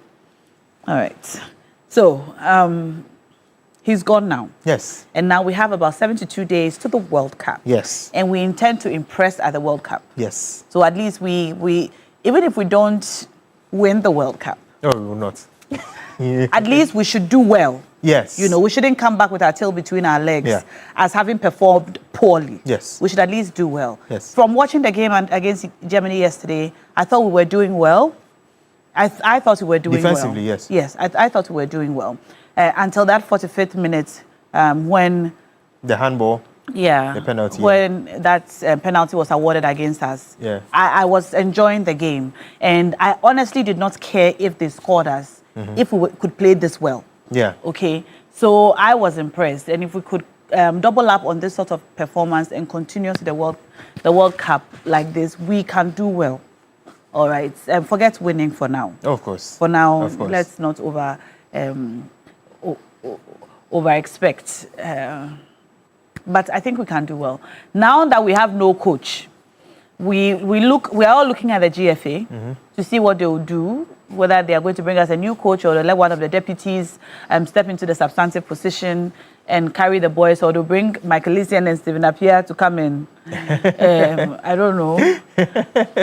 I think they have something to offer. If not to coach, just to advise or to motivate or something, you know. Because these are players they look up to. Yeah. You know, they want to do what these people have done. Yeah. So perhaps their presence on the team, I don't know, as technical advisors or whatever position, might be able to bring the players some of the leadership that they need at this point. Indeed. But yeah. until then, we'll give Michael Otieje's stone to him. Because yesterday... Yeah, he wasn't... He felt Germany were going to win, yes. Yeah, and they did. Anyway, that'll be all for today. We'll be seeing you in the United States for the World Cup. Or you're going to Mexico? Oh, no, not me. Someone else at 3 Sports will go, not me. Oh, not you? Yes. Okay, all right. Well, we'll see you tomorrow. Yes. But for now, we'll be attending the GPL. Yes. I'll come to House of Forgive. Yeah, thank you very much. Our next game is at the University of Ghana Sports Stadium. Nice one. So I'll be expecting to see you there. All right. We'll bring you more on the show today. Stay with us. And if you're looking for something to do this Easter, please make it a beachcation. Create unforgettable memories at the beach with your family, your friends, your lover. Book an all-inclusive 3-night package from the 3rd of April to the 6th of April, starting from $5,100 for a couple. Early bird discount. Book now. Pay before the 25th of March, which has passed. So if you haven't paid yet, the early bird discount is over. Now, your package will offer you access to all in-house facilities. That's the swimming pool, the gym, the cinema, popcorn, board games, snooker, and so much more. And you enjoy free airport pickup from Takrady on Friday at 5 p.m. Terms and conditions apply. Enjoy all our fun activities, our live band, in-house carnival, splash playground for the kids, simp and paint, bicycle rides, boat rides, to Maha Village and jet ski on our banana boat, party bus ride and trip to Inzulezu, and so much more. So please call now and make your reservation now so you avoid disappointments. The number to call is 0303-977-773 or 0540-124-114. We hope to see you there. Stay with us. We'll be right back.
We're celebrating the spirit of Ghana at the Chimota Retail Center with exciting Celebrate Ghana activity lineup.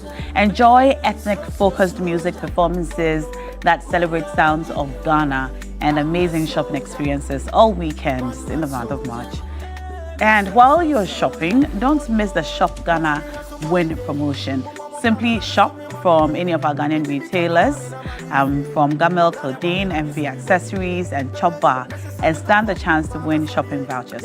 Plus, there's more excitement with our Dance Ghana in 15 Seconds challenge, and it's happening online. So go to Achimota Retail Center on Facebook, on Instagram, and on TikTok, and our special Eid Holiday Vibe celebration later. And so bring your friends and family and enjoy our time at Achimota Retail Center. All right, I have more for you on fun things that you need to know about in the coming weekends as we enter the month of April. But if it's your birthday today, we're wishing you a very, very happy birthday. I'll bring up our birthday celebrants in a moment, but Vitality Health Insurance is inviting all corporate institutions, all associations and groups to be part of our medical plans. Cut down medical expenses and enjoy good quality health care at any facility near you. For more information, you can visit us on www.vitalitymh.com. Give us a call on 26657-3200 and we'll be able to help you.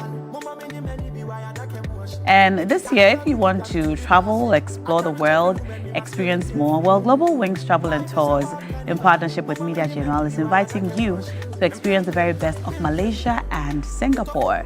And it's happening in the month of April. Enjoy 9 unforgettable days with return flights, luxury hotels in Kuala Lumpur, Singapore, and daily meals, visa facilitation, city tour, gent in the Highlands, and cable rides, inter-country transfers, and so much more. So why wait?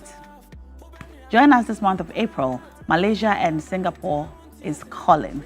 Give us a call or WhatsApp us on 055-018-8181 and we'll take you there.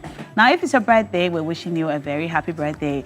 Special belated birthday wishes going out to Amos at Stanbic Bank. It's your birthday today. Thank you. And also to our very own Professor Ransford Jampo, CEO of Ghana Shippers Authority. God bless you, sir. Happy birthday. We appreciate you so much. Now, First T, it's your birthday today. Happy birthday from Danny here at TV3 Newsroom going out to you. Jennifer Wellenkaki of West Hill City, Wager from Bismarck, wishing you a very happy birthday. Mayu in the USA, it's your birthday today. Happy birthday. God richly bless you. Chairman Augustus Andrews Nanakwesi, Ashanti Regional NDC Chairman. God bless your new age, sir. Jidula Harris Aguda, it's your birthday. From your uncles, we're wishing you a very happy birthday. Ago AC Sam of Ghana National Fire Service. From the Taylors, happy birthday. Jacqueline A.M. Oklu, happy birthday to you from Chris and Jacqueline. Hilary Gaba, happy birthday. We love you so much. Ifwapi Namang, happy birthday to you from Biggie Blay. Veronica Dedo Sakite of Teshin, happy birthday to you, Veronica. Eric Ayekomla Ashite Jakbasu, happy birthday to you. To Linda MBA or Imba, right? To Linda Imba, happy birthday to you from Stanley. Kofi Jr., happy birthday to you. From Obaya, enjoy your day. All right, that's it for our birthday celebrant. So it's the 60th birthday of Mr. Mensa Oklu. 60, that's a big one. Happy birthday, sir, from all your children. Dr. Nanakwa Kum Hagen, plastic surgeon at 37 Military Hospital. God bless you, sir. Happy birthday. Joel Asamoah, hey little one, happy birthday. God bless you. And Goosey, Love Mochia, happy birthday to you. Esther Blinky, happy birthday. Felicia Formetu, happy birthday. Joshua Agozi, happy birthday. Awesome, happy birthday, Daddy's Joy. That's it for our birthday celebrants for today. If it's your birthday and we didn't wish you a happy birthday from me to you. Enjoy the rest of your day. That's our show for today. We'll be back tomorrow at 6 a.m. with another edition of TV3 Newday. Enjoy the rest of our programs.